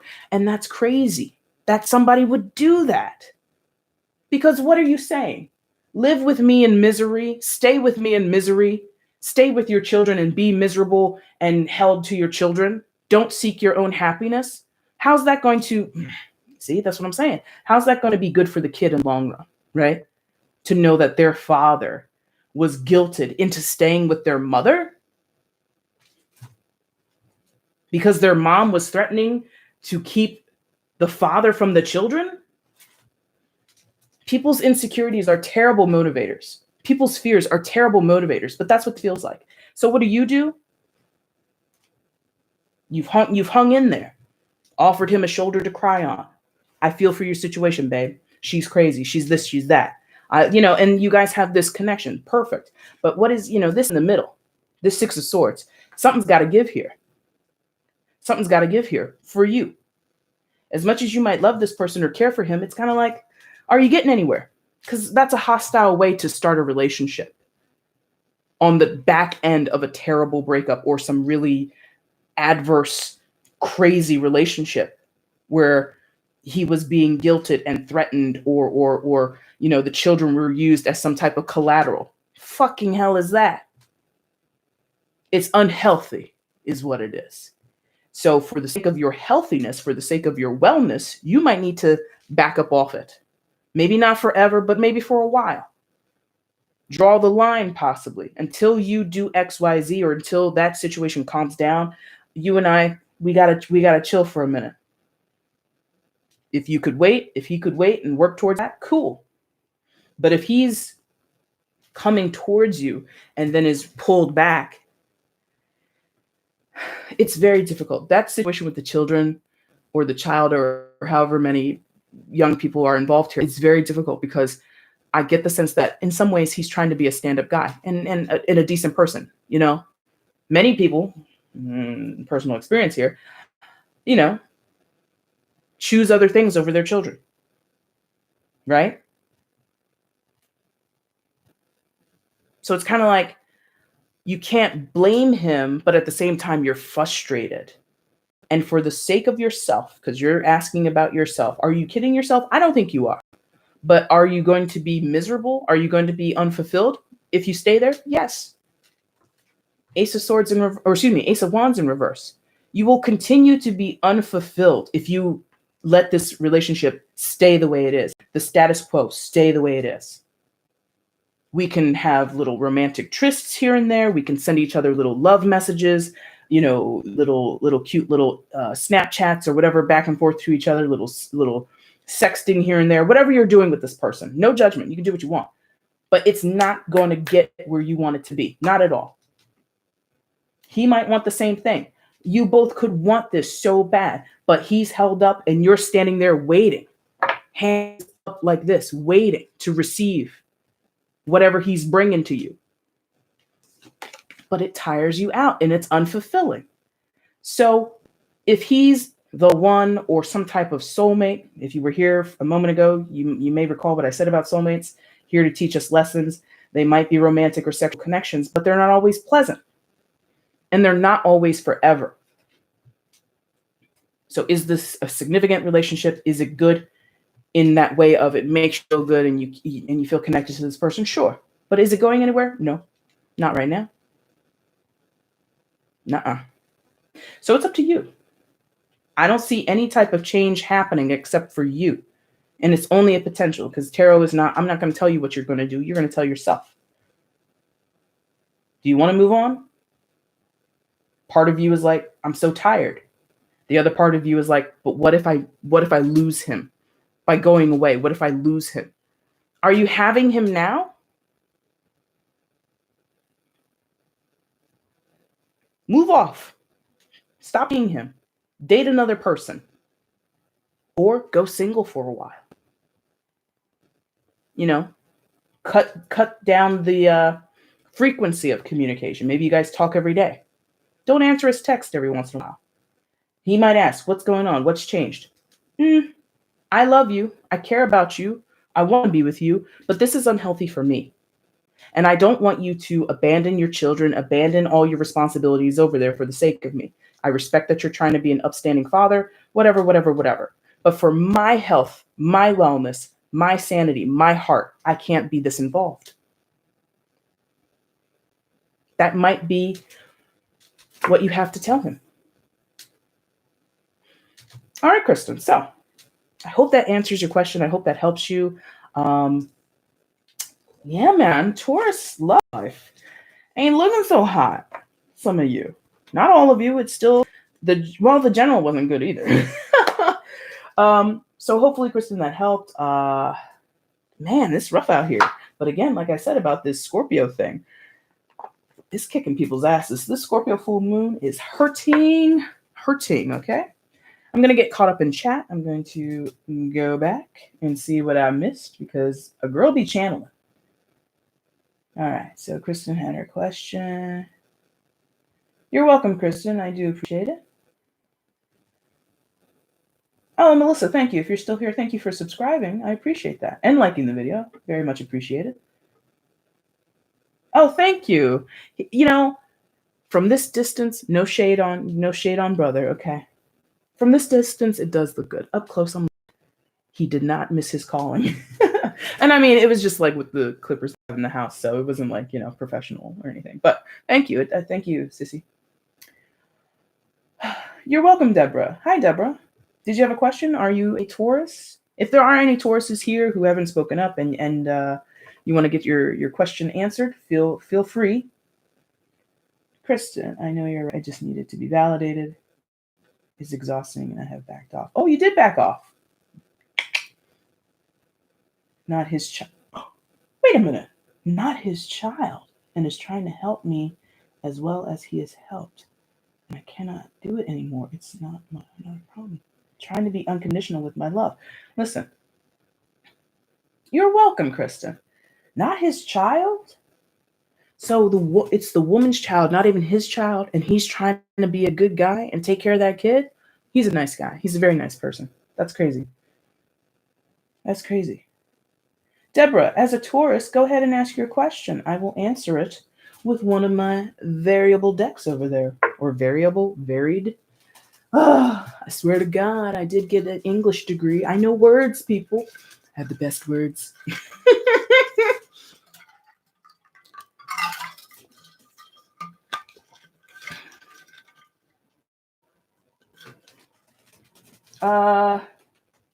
Stephanie had a question. Is Stephanie still here, my dear Tater? She had a question. I was trying to scroll up.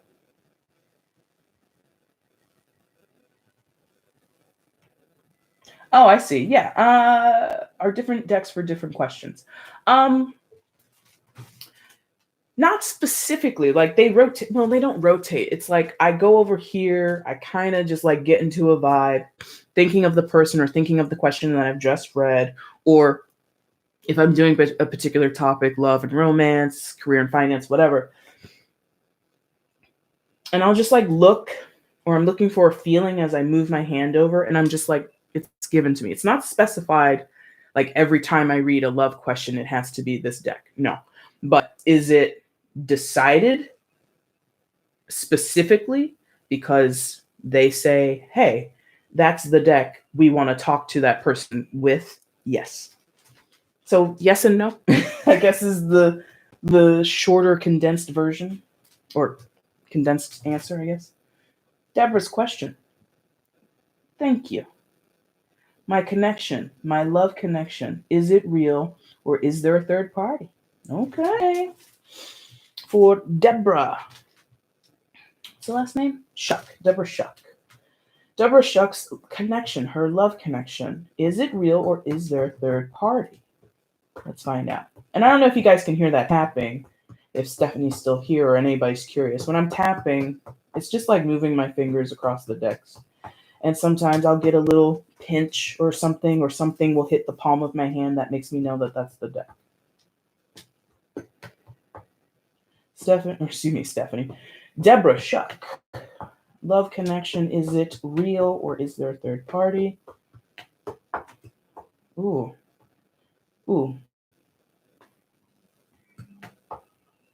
It's like a few. Hold on. Okay. I forget the name of this one. I think it's the Cosmic Tarot is the name of this deck, which I think we used for the overview. So let's find out. For Deborah. And all you Tauruses, when is your birthday? I mean, you don't have to share the specific date, but did your birthday already pass? Is it still coming up? Did you celebrate? Did you go wild and crazy? Did you keep it low key? What happened? Or what will happen? What are you hoping will happen? Share your birthday details if you choose. All right, for Deborah, her love connection, is it real or is there a third party? Is it real or is there a third party? Is it real or is there a third party? See? They love doing shit with my neck. And I think it's a lot of times I have it with Tauruses. That's so weird. Anyway, let's find out. Deborah, is it a real... Yes, thank you. Is it real or is there a third party? Is it real or is there a third party? Okay, one more, please. Is it real or is there a third party? Excuse me. Is it real or is there a third party? All came face down. That might speak to some things being hidden. Two of Pentacles, the Lovers, and the Wheel of Fortune in reverse. Initially with third party, not feeling that. We'll see as the message develops, but off the top, it doesn't feel like third party. Does feel like decisions need to be made, and the time to make those decisions is running out. Two of Pentacles, the Lovers, and the Wheel of Fortune in reverse. Wheel of Fortune, secondary major arcana for Sagittarius. Lovers, major for Gemini.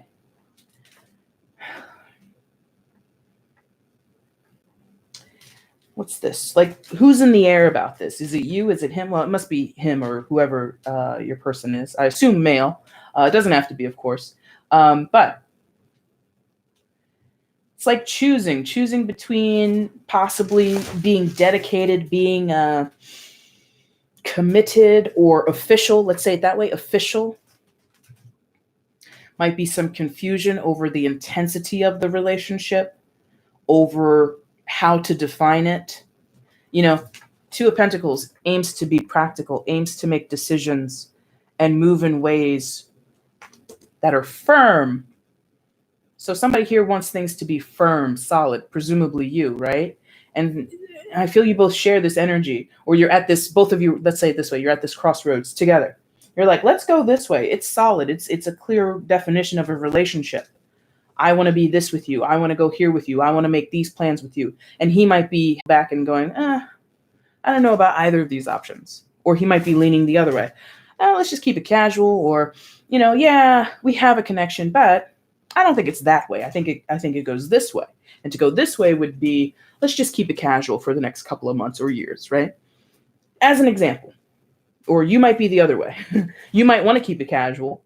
And, you know where you are. Something like that. So it's like, it feels like there's this mutual, yes, we're attracted to each other. Yes, we like each other. We're interested in each other.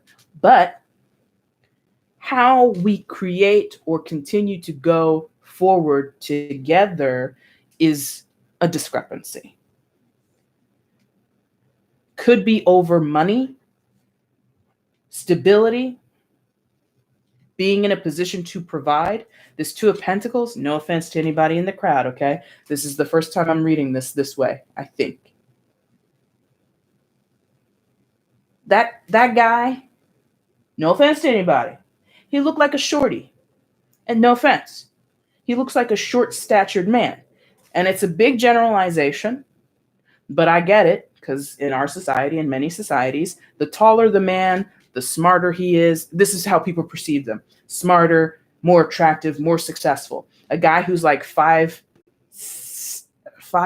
and under, the lower that height goes, the more they're unattractive, not as successful, not seen as an ideal partner, whatever it is. So whether he is short of stature or not, I'm portraying that he has grown up in a society, in a situation, or he's in a situation now where maybe he feels insecure in some type of way. Could be financial because it's Pentacles, could be about his body because it's Pentacles, could be about his value system. Maybe he's not confident in being able to commit. Maybe he's not feeling confident in what it means to be in love.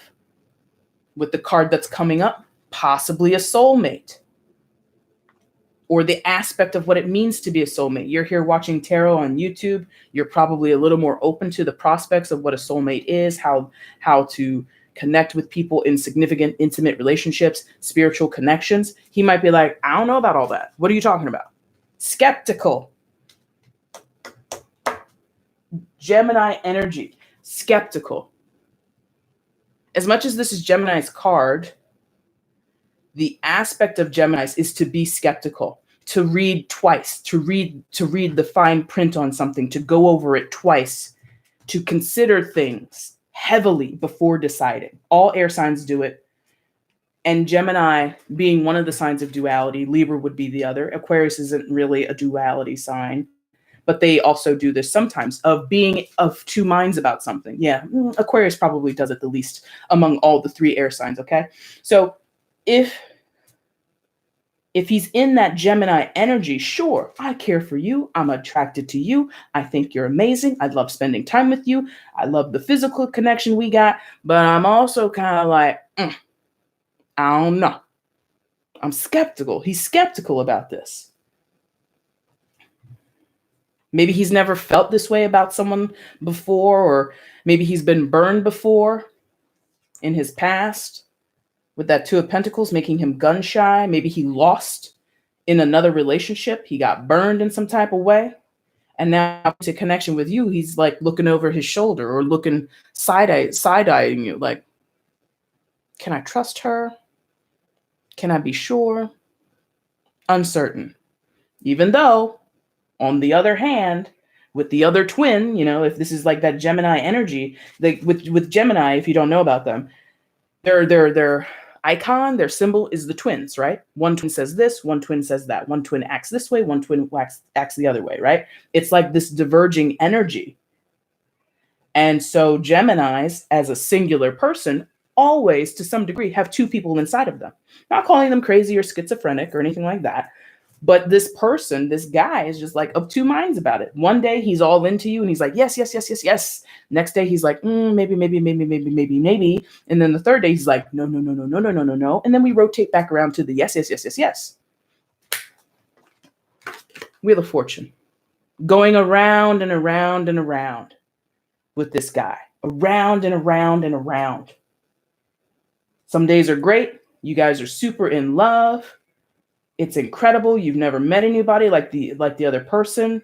You want to spend the rest of your life with this person. You feel on top of the world. Next day, bottom of the barrel. He might come and go out of your life. Rotations with the Wheel of Fortune, rotating.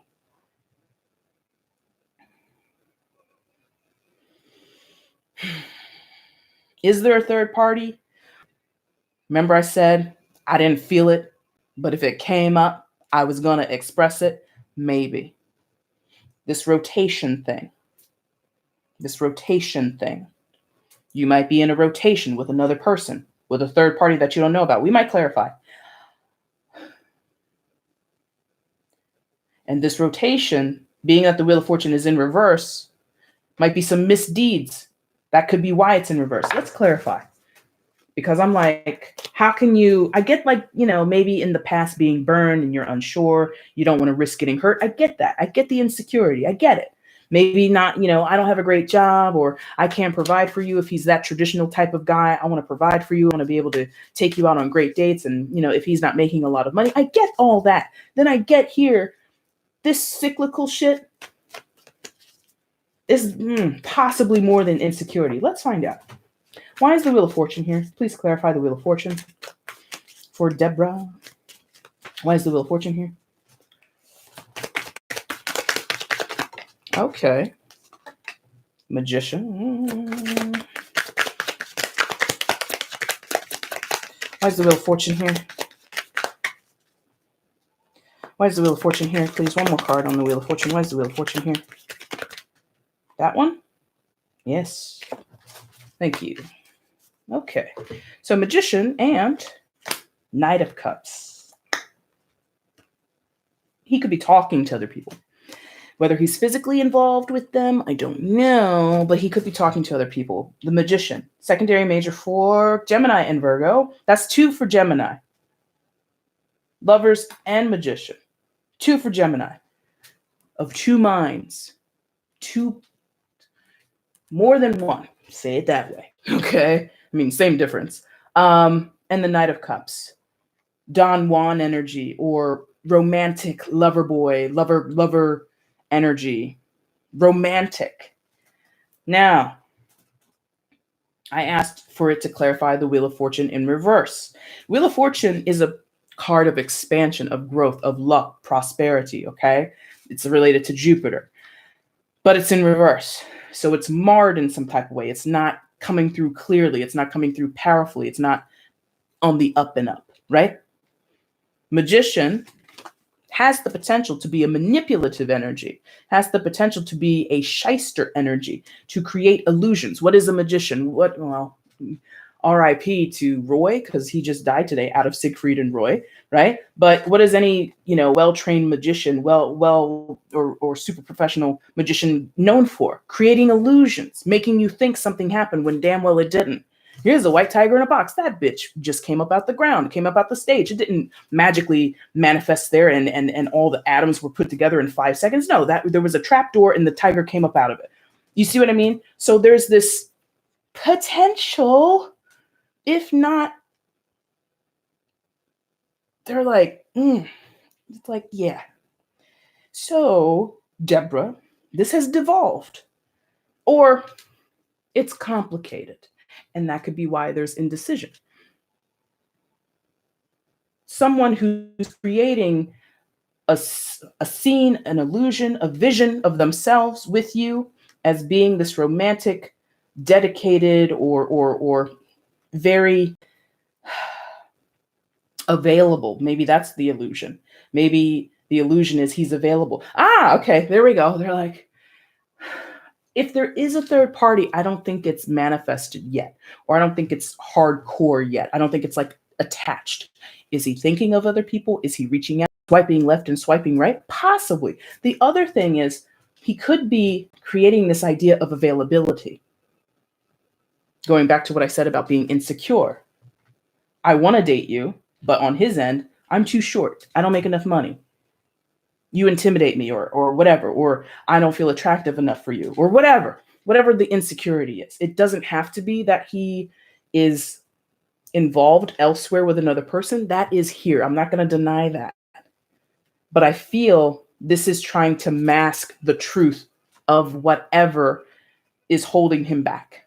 Mask the truth of his insecurity, mask the truth of him not feeling worthy, mask the truth of him not feeling emotionally available, mask the truth of him trying to date other people. It could be any or all of those things. So is the connection there? Does he like you? Does he feel something towards you? Sure.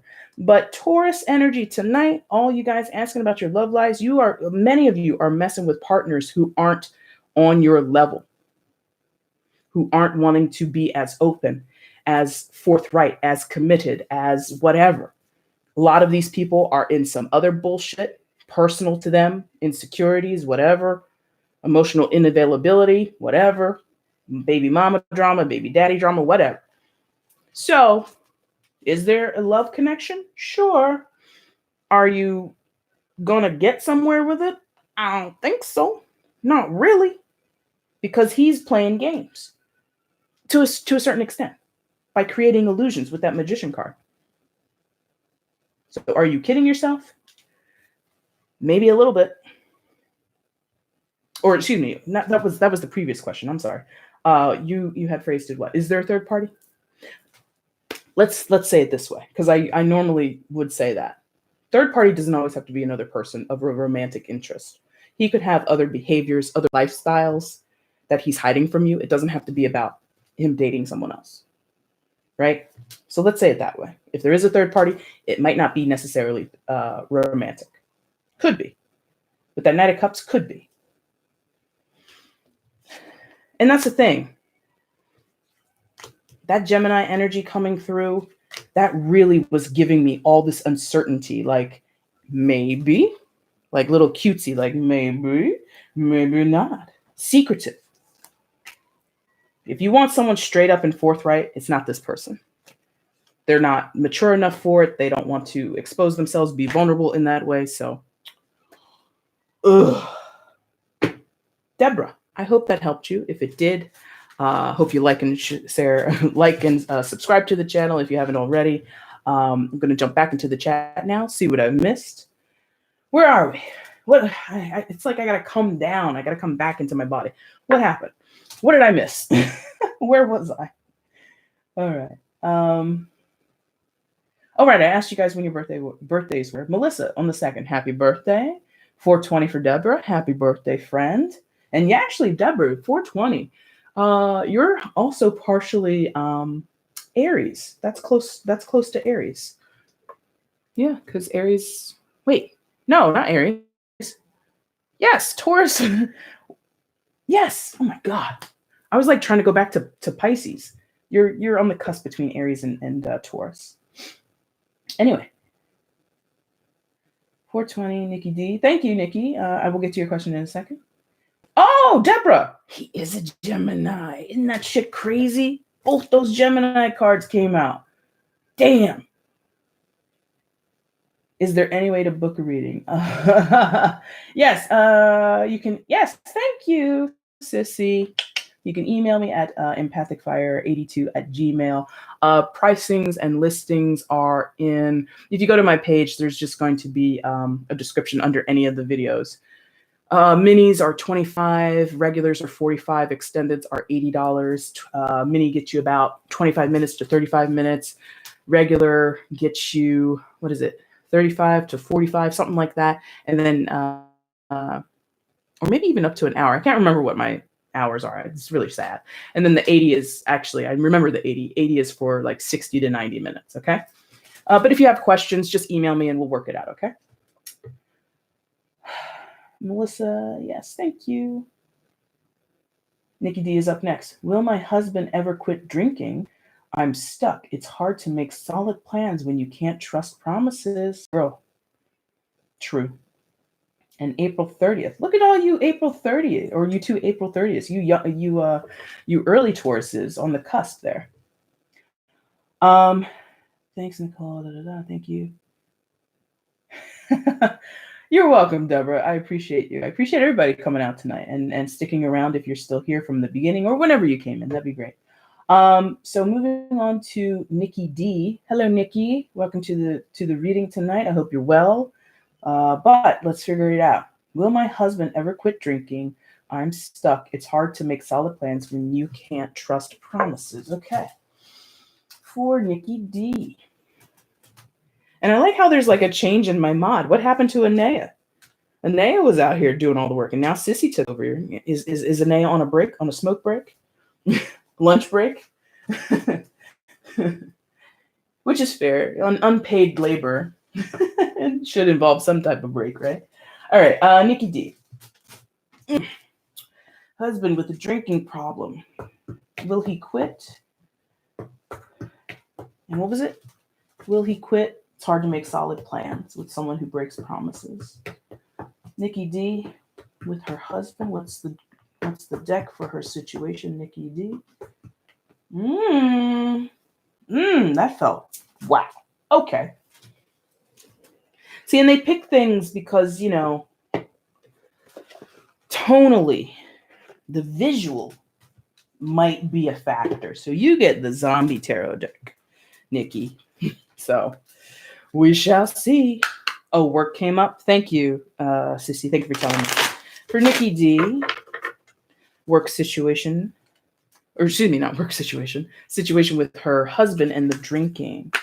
Situation with Nikki D and her husband and his drinking. Will he ever quit? Will Nikki D's husband ever quit drinking? Nikki D's husband, will he ever quit drinking?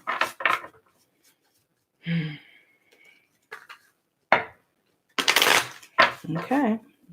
A little twist. They're in the mood to twist my, whatever guide this is that's with me tonight, they love this shit, like twisting my neck in all kinds of ways. I don't know what that means about who that person is or was, but I see that's what they want to do to you, girl. Anyway, let's get into it. Nikki D, will the husband ever quit drinking? Messages for Nikki D regarding her husband. Will he ever quit drinking? Let's see. Will her husband ever quit drinking? Will the husband ever quit drinking? Oh boy.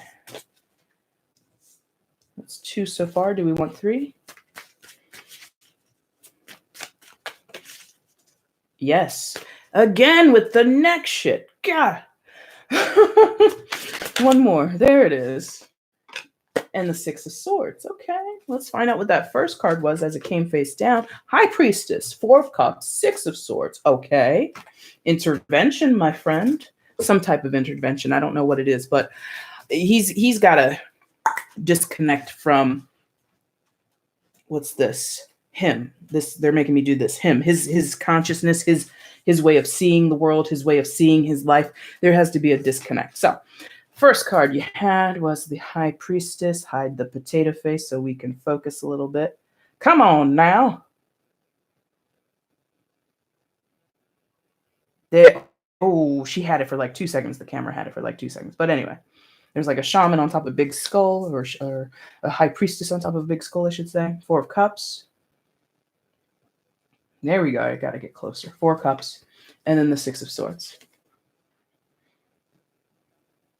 Okay. So, your husband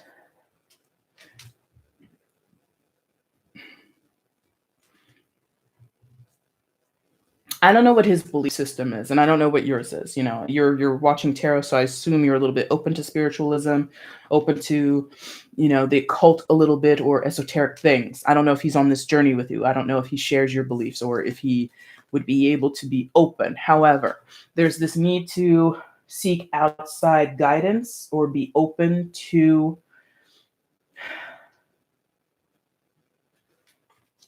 solutions that are not known at this time. It's not familiar with these solutions. High Priestess talks about subconscious or spiritual connection, subconscious and or spiritual connection. High Priestess, secondary major for Cancer, ruled by the moon. So this is very emotional for him.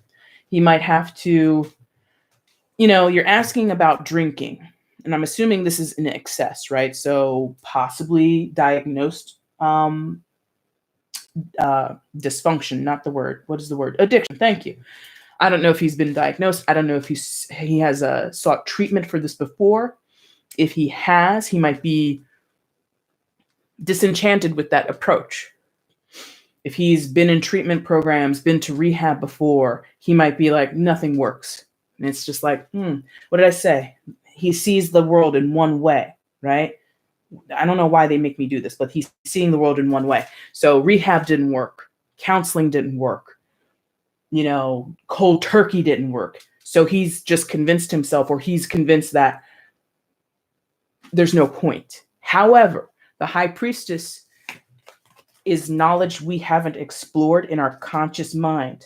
She holds answers and solutions that are uncommon, not usually found or understood, or people simply aren't open to it. So what do I mean? I'm not a counselor myself, right? No professional degrees hang on these walls regarding that, okay? So take what I'm saying with a grain of salt, but some type of cognitive therapy, like maybe before he did, you know, I don't know the different types of psychology that well. I wish I did. But to me, cognitive CBT, cognitive behavioral therapy, maybe he didn't try that. Maybe he tried more, outpatient clinic. I don't know the differences, but there might be a very specific type of psychological approach that could be tried. Maybe, again, since you're watching tarot, you're probably a little bit more open. There might be a spiritual approach to this. Something like, I wouldn't say Reiki, because I'm not sure how well Reiki would treat addiction or how assured you could be seeking out that type of treatment would be effective. But explore it, go into it, try it. But he'd have to do it. This is his life, right? You maybe could suggest certain things or work with him in partnership, try and guide him along the way. But to actually get it done, to actually commit to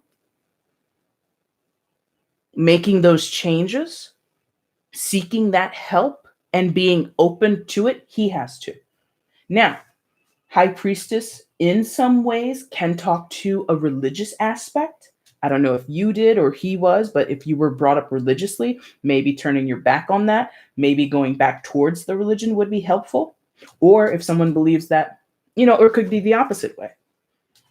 There's something here about deep beliefs, convictions have to change, have to be altered, or what is this wrangled with? Is this like what they're making me like molding? Okay, thank you. Like if this was clay, molding it, changing the shape of it. That's hard to do. It's hard to do. It takes a long time. It takes dedication. It's scary, probably too, because to do holistic work, looking into Reiki, looking into CBT therapy, cognitive behavioral therapy, working possibly, there are a lot of therapists, and I would Google for it in your area, or even, people can do all-night sessions. A lot of holistic therapists integrate things like tarot and crystal into their practices. And he might be like, I don't know about no crystal shit. What's tarot? What's that about? No, I don't want that. There's like a resistance from him. So until that goes away, or until that is put on the shelf and he's more willing to explore, I'm not sure that he's going to make progress. And the artwork of this card, there might have to be some significant damage or loss that occurs to wake him up. You see in the background, we've got like that nuclear smokestack. Like this looks like this deck is about the apocalypse, the zombie apocalypse. And I'm not saying the apocalypse has to happen and all of a sudden he wants to get off the sauce. No, but something significant. The landscape of his life in some form or fashion might have to be changed or become a bit far gone in order for him to be open. In the meantime, it's going to be this, nah, I'm good. Four of Cups, nah, I'm good. Four of Cups is, here's the offer. There's a fourth cup. There's this new opportunity offered. An emotional plea, possibly from you, from his family, from his friends, will help you, will stick by you, and it's denied. You might come to him after this reading. Maybe you won't tell him all the details, but you're like, listen, I've been thinking about this and I think we should explore different ways to help you with your problem, babe. I want to help you get over this. I want to help you progress and get healthier. And he might be like, no, I'm good. Literally, kick back on the couch. No, I'm good. Four of Cups talks about apathetic energy. There's a possibility he's very much down on himself. Like, I hate myself. I hate that I'm like this. I hate that I keep doing this. He might blame himself. Yeah. And when you get into that emotional state where you blame yourself, you don't feel good for anything. And when people don't have inspiration, when people don't have the energy, the emotional drive, or the emotional care to care for themselves, what can you do? So if his self-worth and self-esteem is low, if his value of his own health and wellness is low, it would make it so much harder for him to be inspired by people saying, we will help you, if he feels he is helpless or worthless, right? That's a possibility here. I hate that it's so drastic. It feels very drastic, this High Priestess, this wake-up call, this call to change his conviction, or challenge, if not change, challenge your conviction. Open it up, expand it. The High Priestess, if you don't know, as an archetype in tarot, has all the knowledge in the universe, from alpha to omega, has all the knowledge, aka all the answers. And to a human's mind, we couldn't ever fathom what that is, but it's all there. It's all possible.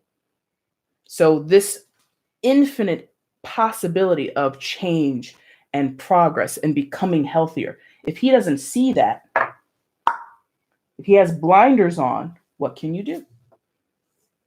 Love him unconditionally, sure. Stand by him, yes. But in your question, you asked, it's hard, or you said it's hard to make plans, or it's hard to progress, or something like that. You said 6 of Swords. So here you are, feeling like you're in a do or die situation.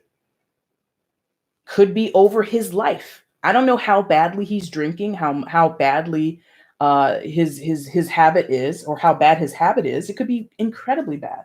Could be daily, hourly, for God's sakes. And if that's the case, and you're trying to progress, live a healthy life, expand, travel, raise a family, whatever you're trying to do. Oh, wow, look at that. Look at that art. I just looked at that. It's hard to do that if you don't have a partner who's helping you. Take a look, my friend Nikki D. Take a look. Look at the woman. Look at the woman behind my potato face. Let's hide it. Look at her. Oh, come on. She's got the machine gun. Come on. She's got the machine gun. She's the one firing, keeping all those zombies out of the boat. And what's her man doing? No shade on the man. Men can be scared. Men can be vulnerable. Men can be afraid.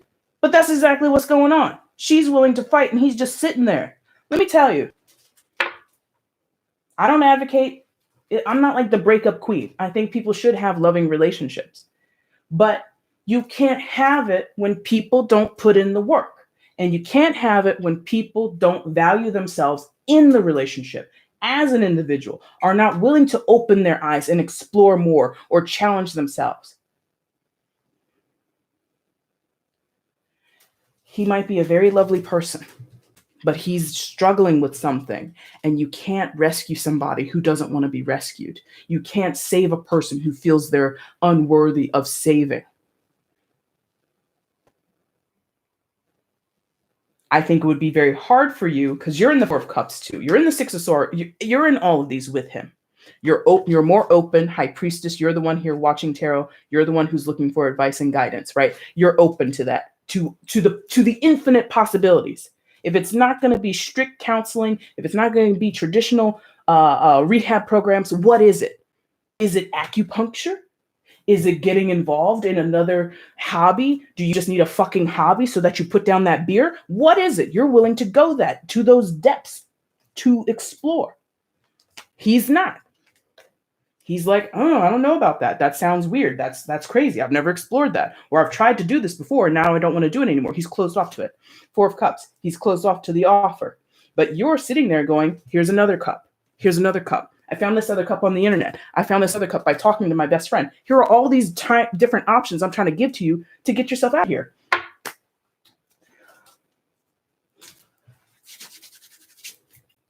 Thank you. I don't want to get too riled up. But I should have turned that fan on. It's a little warm in here, friends, but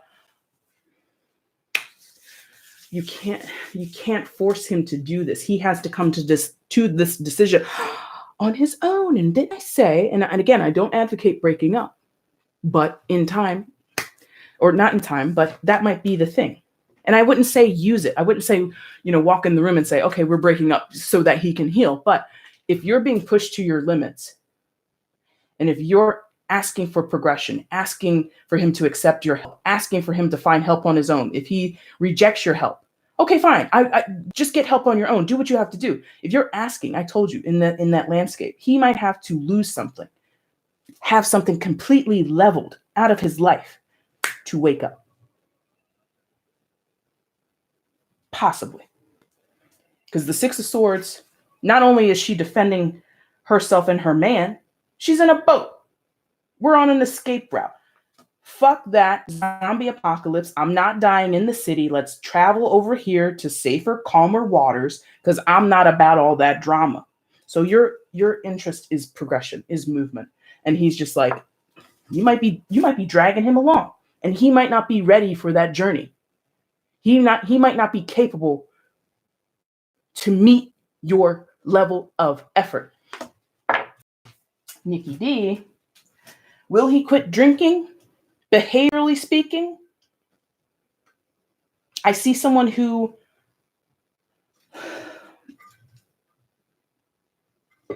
is used to things being the way they are. If that means drinking, if that means being lazy, if that means being apathetic, if that means being lacking confidence, if that means having low self-esteem, he's not going to change. Not right now. No. What do you do with that? Hard to break away from it. Understandably, again, I'm not out here telling everybody abandon ship, get rid of these people who can't come with you. I'm not saying that because it's hard to detangle. But it's hard to detangle. That's how this is coming across. It's hard to detangle. For all of you, in some degree or fashion, it's hard to detangle. But how much can you give to another person before you've had enough? Okay? Nikki D, that is your answer. I hope that helped you. Let's get some water. Oh my God, we've been here for 2 hours, 2 hours and 17 minutes.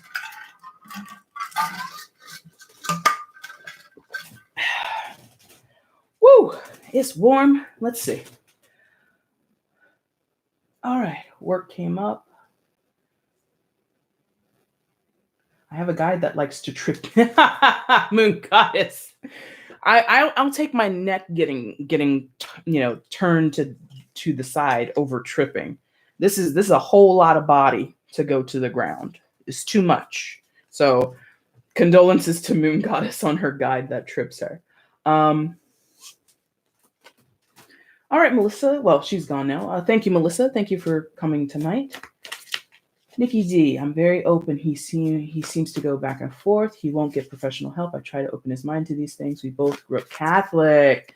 I wasn't as molded as he was. I keep saying rock bottom must have a basement. That is true. He does. I believe in a higher power. He doesn't. Okay. 25 years of me doing the work. Nikki D. Nikki D, 25 years. My girl. Let's go ahead and assume you could live to be 100. That's a quarter of your life. I am not anybody's personal, decision maker, but that if you could live to be 100 years, if you knew exactly you would live 100 years on this earth or more or less, that's a quarter of your life that you've been at this person's side, trying to help them, trying to get them to see another way through.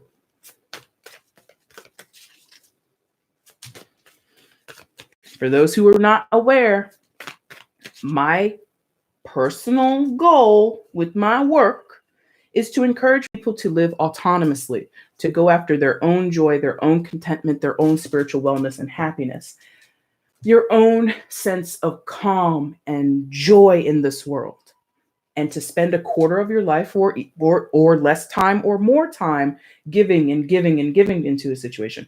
Number one, I'm not preaching because I give a lot of myself when I shouldn't. But eventually, I'm like, that's done.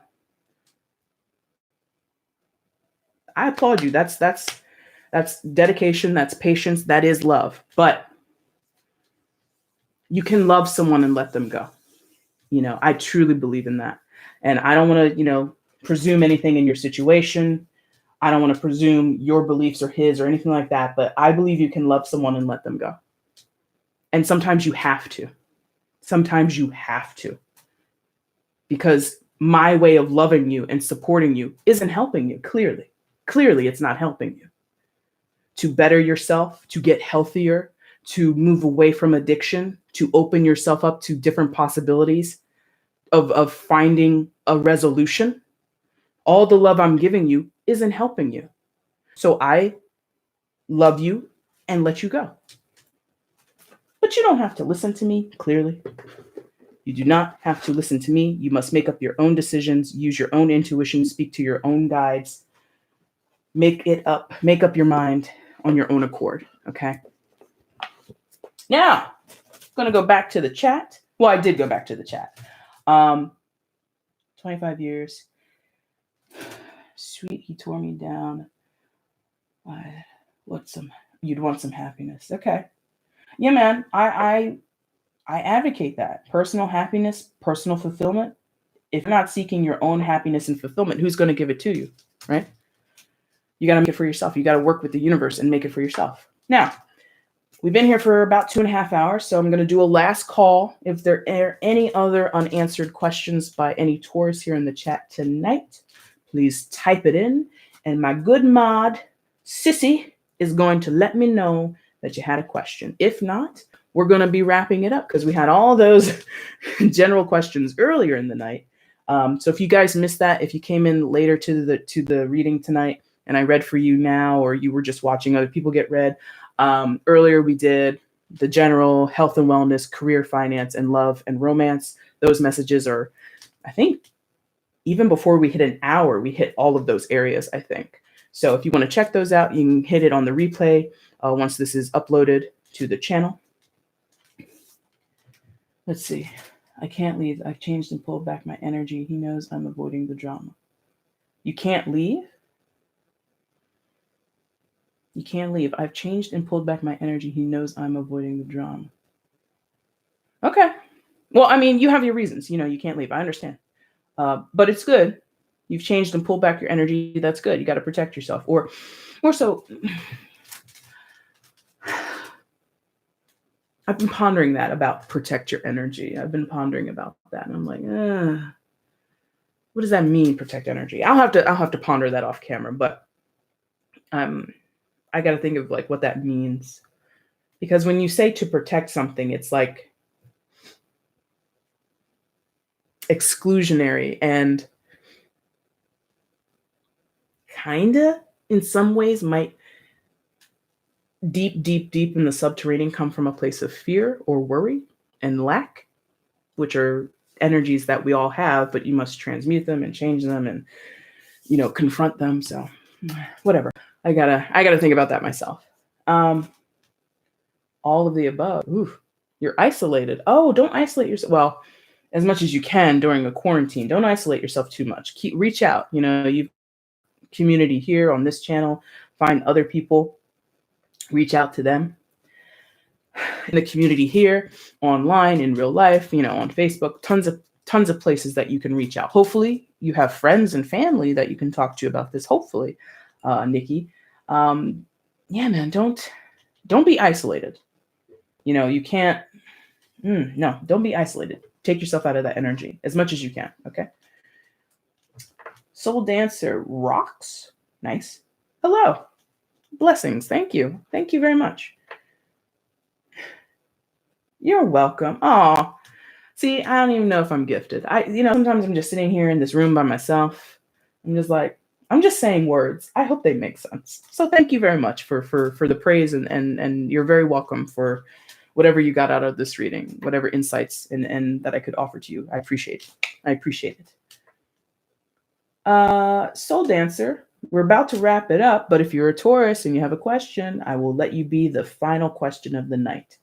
If you are just saying hello and just perusing around the interwebs, hi. So Soul Dancer, if you are a Taurus and you had a question, I'd be happy to answer it for you. And if that is true, you will be the last question of the night. If not, we will soon be wrapping this up. So, last call. Soul Dancer or any other person who's a Taurus and they have a question, you will be the last one of the night. If not, we go bye-bye. Because, oh my God, I talked about dinner like an hour ago. Oh my God, it's 10:30. I'm absolutely hungry. Sissy, how was your chicken? How was your fried chicken and your mashed potatoes? And what was it? And a salad? Jealous. Absolutely jealous. Did it turn out well? Oh, man. I can't wait to eat the spaghetti now. Before, I was just like, spaghetti. Now I'm like, yes, spaghetti. It was delicious. I'm glad. I'm so glad. All right. Soul Dancer, if you're here and you had a question, now's the absolute last chance. I'm going to leave it for like another half a minute. I got a timer right there. So you got 30 seconds. And if not, we're going to say good night. Oh, there it is. Should I bother communicating with my ex-child's father? I'm not sure if his intentions are good. Okay. Soul Dancer, just to confirm, you're a Taurus, right?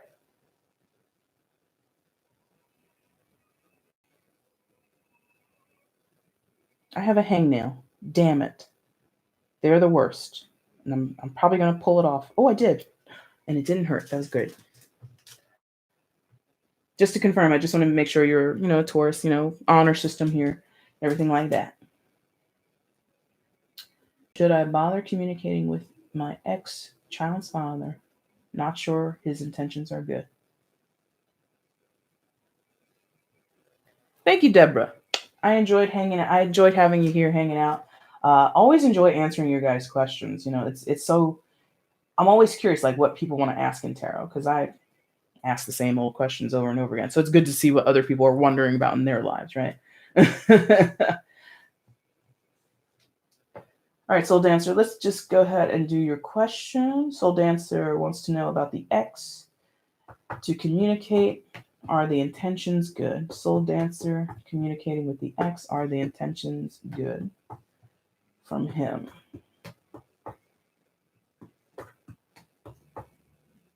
Soul Dancer, connection with the ex, are the intentions good? Oh, yeah, okay. All right, we are going with the... Hey, Venus, come on, what's up? I guess I should just say, come on. Hi. What is this? This is the Line Strider deck. Haven't used this one in a little while. All right, for Soul Dancer, communication with the ex, baby's daddy. Should she go for it? Should she communicate with this ex? Not sure if his intentions are good. Should she communicate with this ex? Not sure if his intentions are good. Oh. Soul Dancer rocks. Communication with the ex. Not sure if his intentions are good. Ooh. That was like a little shoulder blade jab that I had there. So that means we're ready. All right. Ooh. All right. Two of Swords in reverse. Seven of Swords. Come on.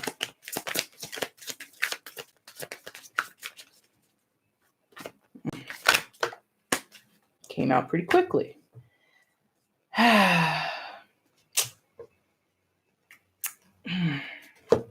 Two of Swords reversed. This is the first card. Two of Swords reversed. Seven of Swords next.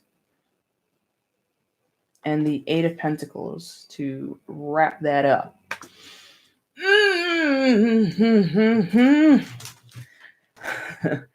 Things have been like bad before, or like he's a mistrusting person. Someone you like, one of those can't trust him as far as I can throw him kind of people. I think you're super curious with that Two of Swords in reverse. I think you're like, hey, what do you want this time? Or maybe it's been a while that you haven't spoken to him, or maybe the way things were left last time you guys were in communication or whatever it is, it was like really sour, like drama with the Two of Swords in reverse, possibly. Drama. Two of Swords in reverse feels like wanting to know where his head is, why he's talking to you, or what he wants now. Like, what do you want now? Like suspicion. Thank you. That's the word, or the feeling I have. Suspicion. What do you want now? Like, tell me truthfully. Like, we've been down this road so many times, you coming around and asking questions, or you coming around and saying all this and saying all that. Like, no, let's just like cut to the chase. What do you want? Yeah. Like, I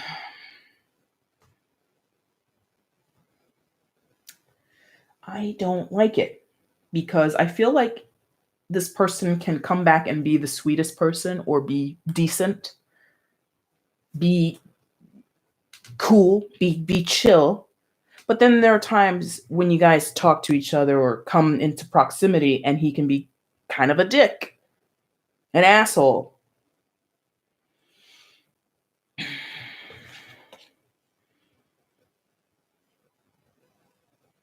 Or he catches you off guard in some type of way. I turned the card upside right so I could see this bird, this hawk, or this falcon, or whatever it is, has like this blinder on, like the hawk can't see.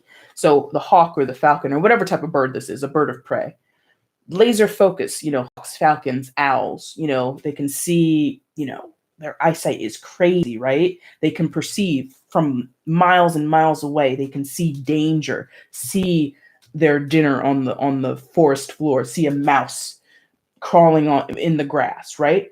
I can peep it from a mile away or miles away, but not here, not with this guy. So it could be, if he's sometimes cool, sometimes a dick, sometimes loving, sometimes cold and aloof, or really detached, you're kind of like, what do you want from me? Right? You can never see him clearly.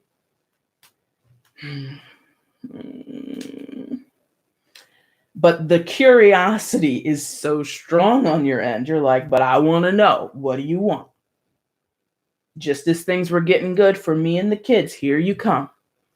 Just as I was feeling good about myself, here you come. There's like a suspicion. What do you want? Why are you here? We might, no, they're like, don't clarify that. Okay, good. Seven of Swords.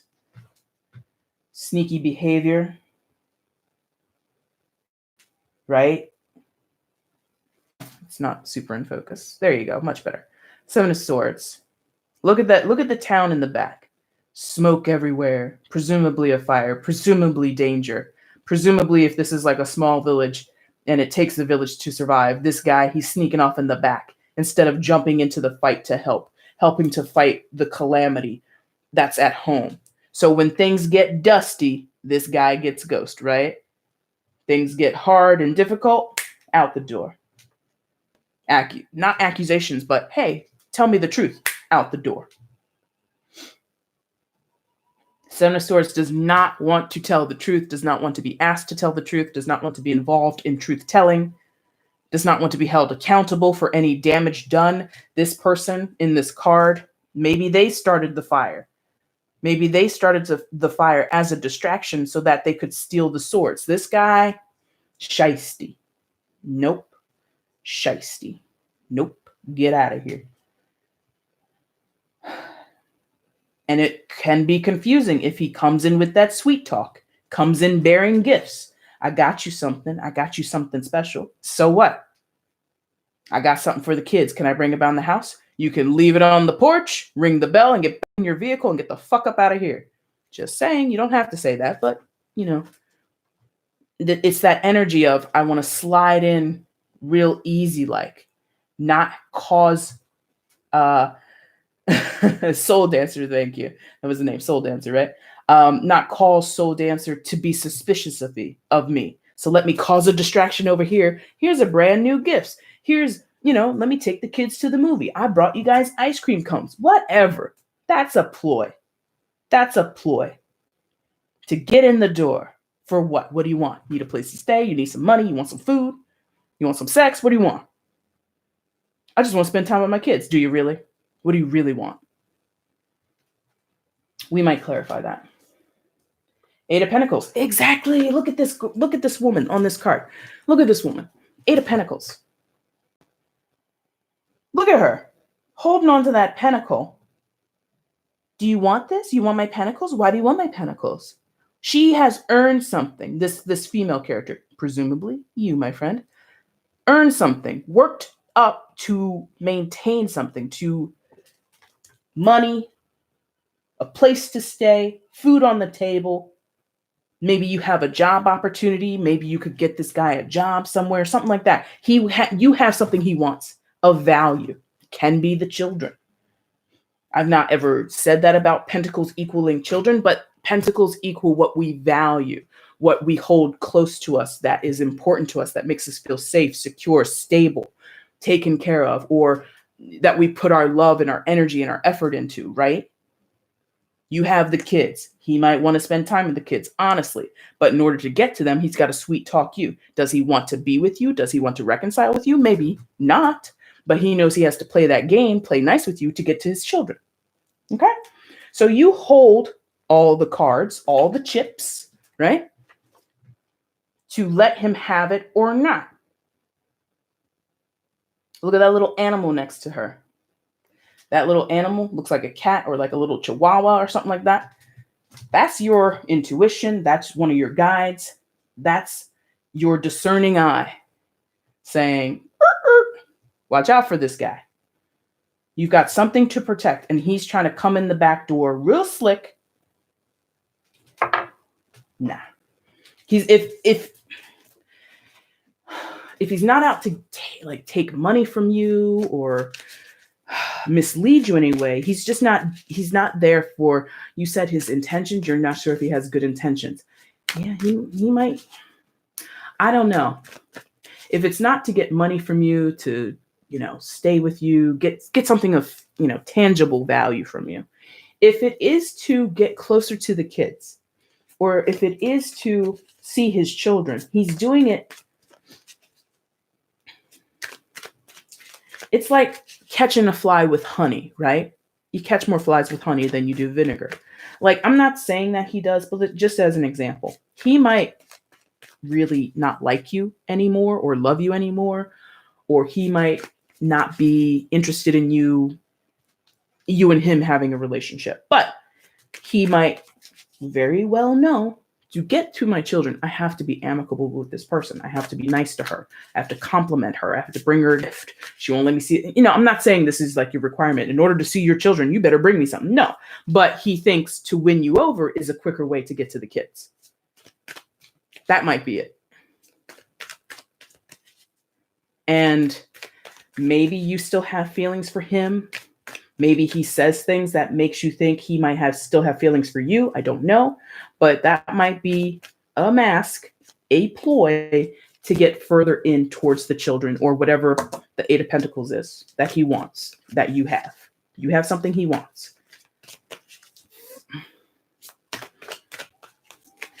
If he's saying, oh, I wish we could get back together, blah, blah, blah, blah, blah, and you guys are intimate, he could just be saying that just so he could sleep with you.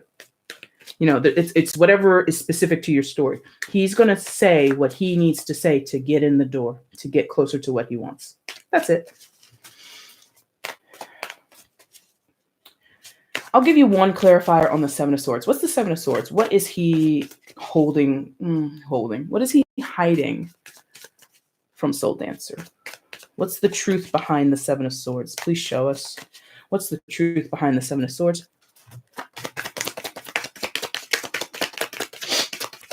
Oh, Two of Pentacles. Insecure about finances, insecure about his own stability. Yeah. See how this guy, he's balancing on one foot? Hopefully you can see that. Yeah. Come on and focus a little bit. Yeah, I think you can see it a little bit. He's balancing on one foot. He knows he's on thin ice with you or somewhere else in his life. He might be on a thin ice if this was needing a place to stay. He's on thin ice with whoever he's staying with. But if I go back to Soul Dancer, she'll take me and she'll let me stay on her couch for a couple weeks. Something like that. Nah. He's insecure wherever he is. Or he's at a crossroads and he could sense from you, if I let this distance, this time apart, this time of, whatever you got when you're apart, whatever that is, if it stays like that, she might go away forever.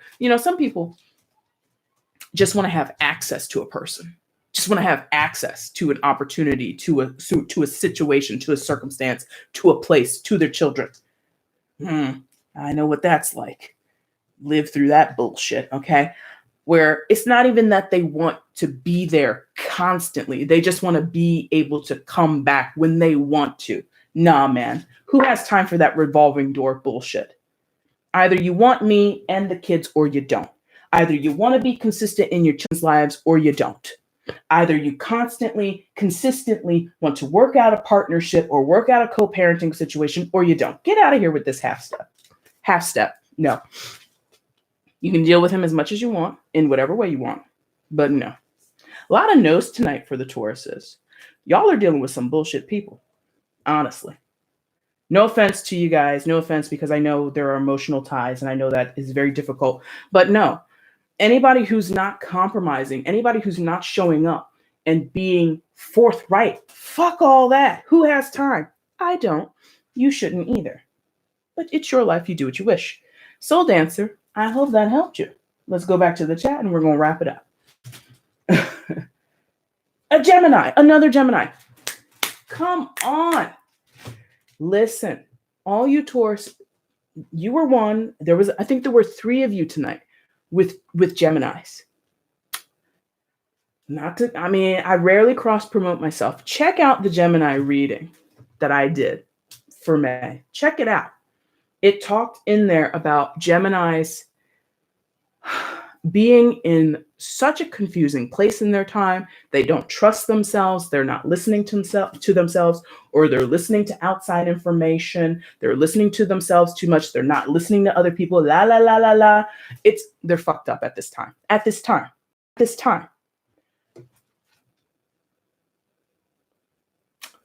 Those who are dealing with Gemini, it's a rough road. And I've done some readings for Geminis personally in the personals, and it's a rough road right now for Geminis. They are all sorts of screwed up and confused and back and forth.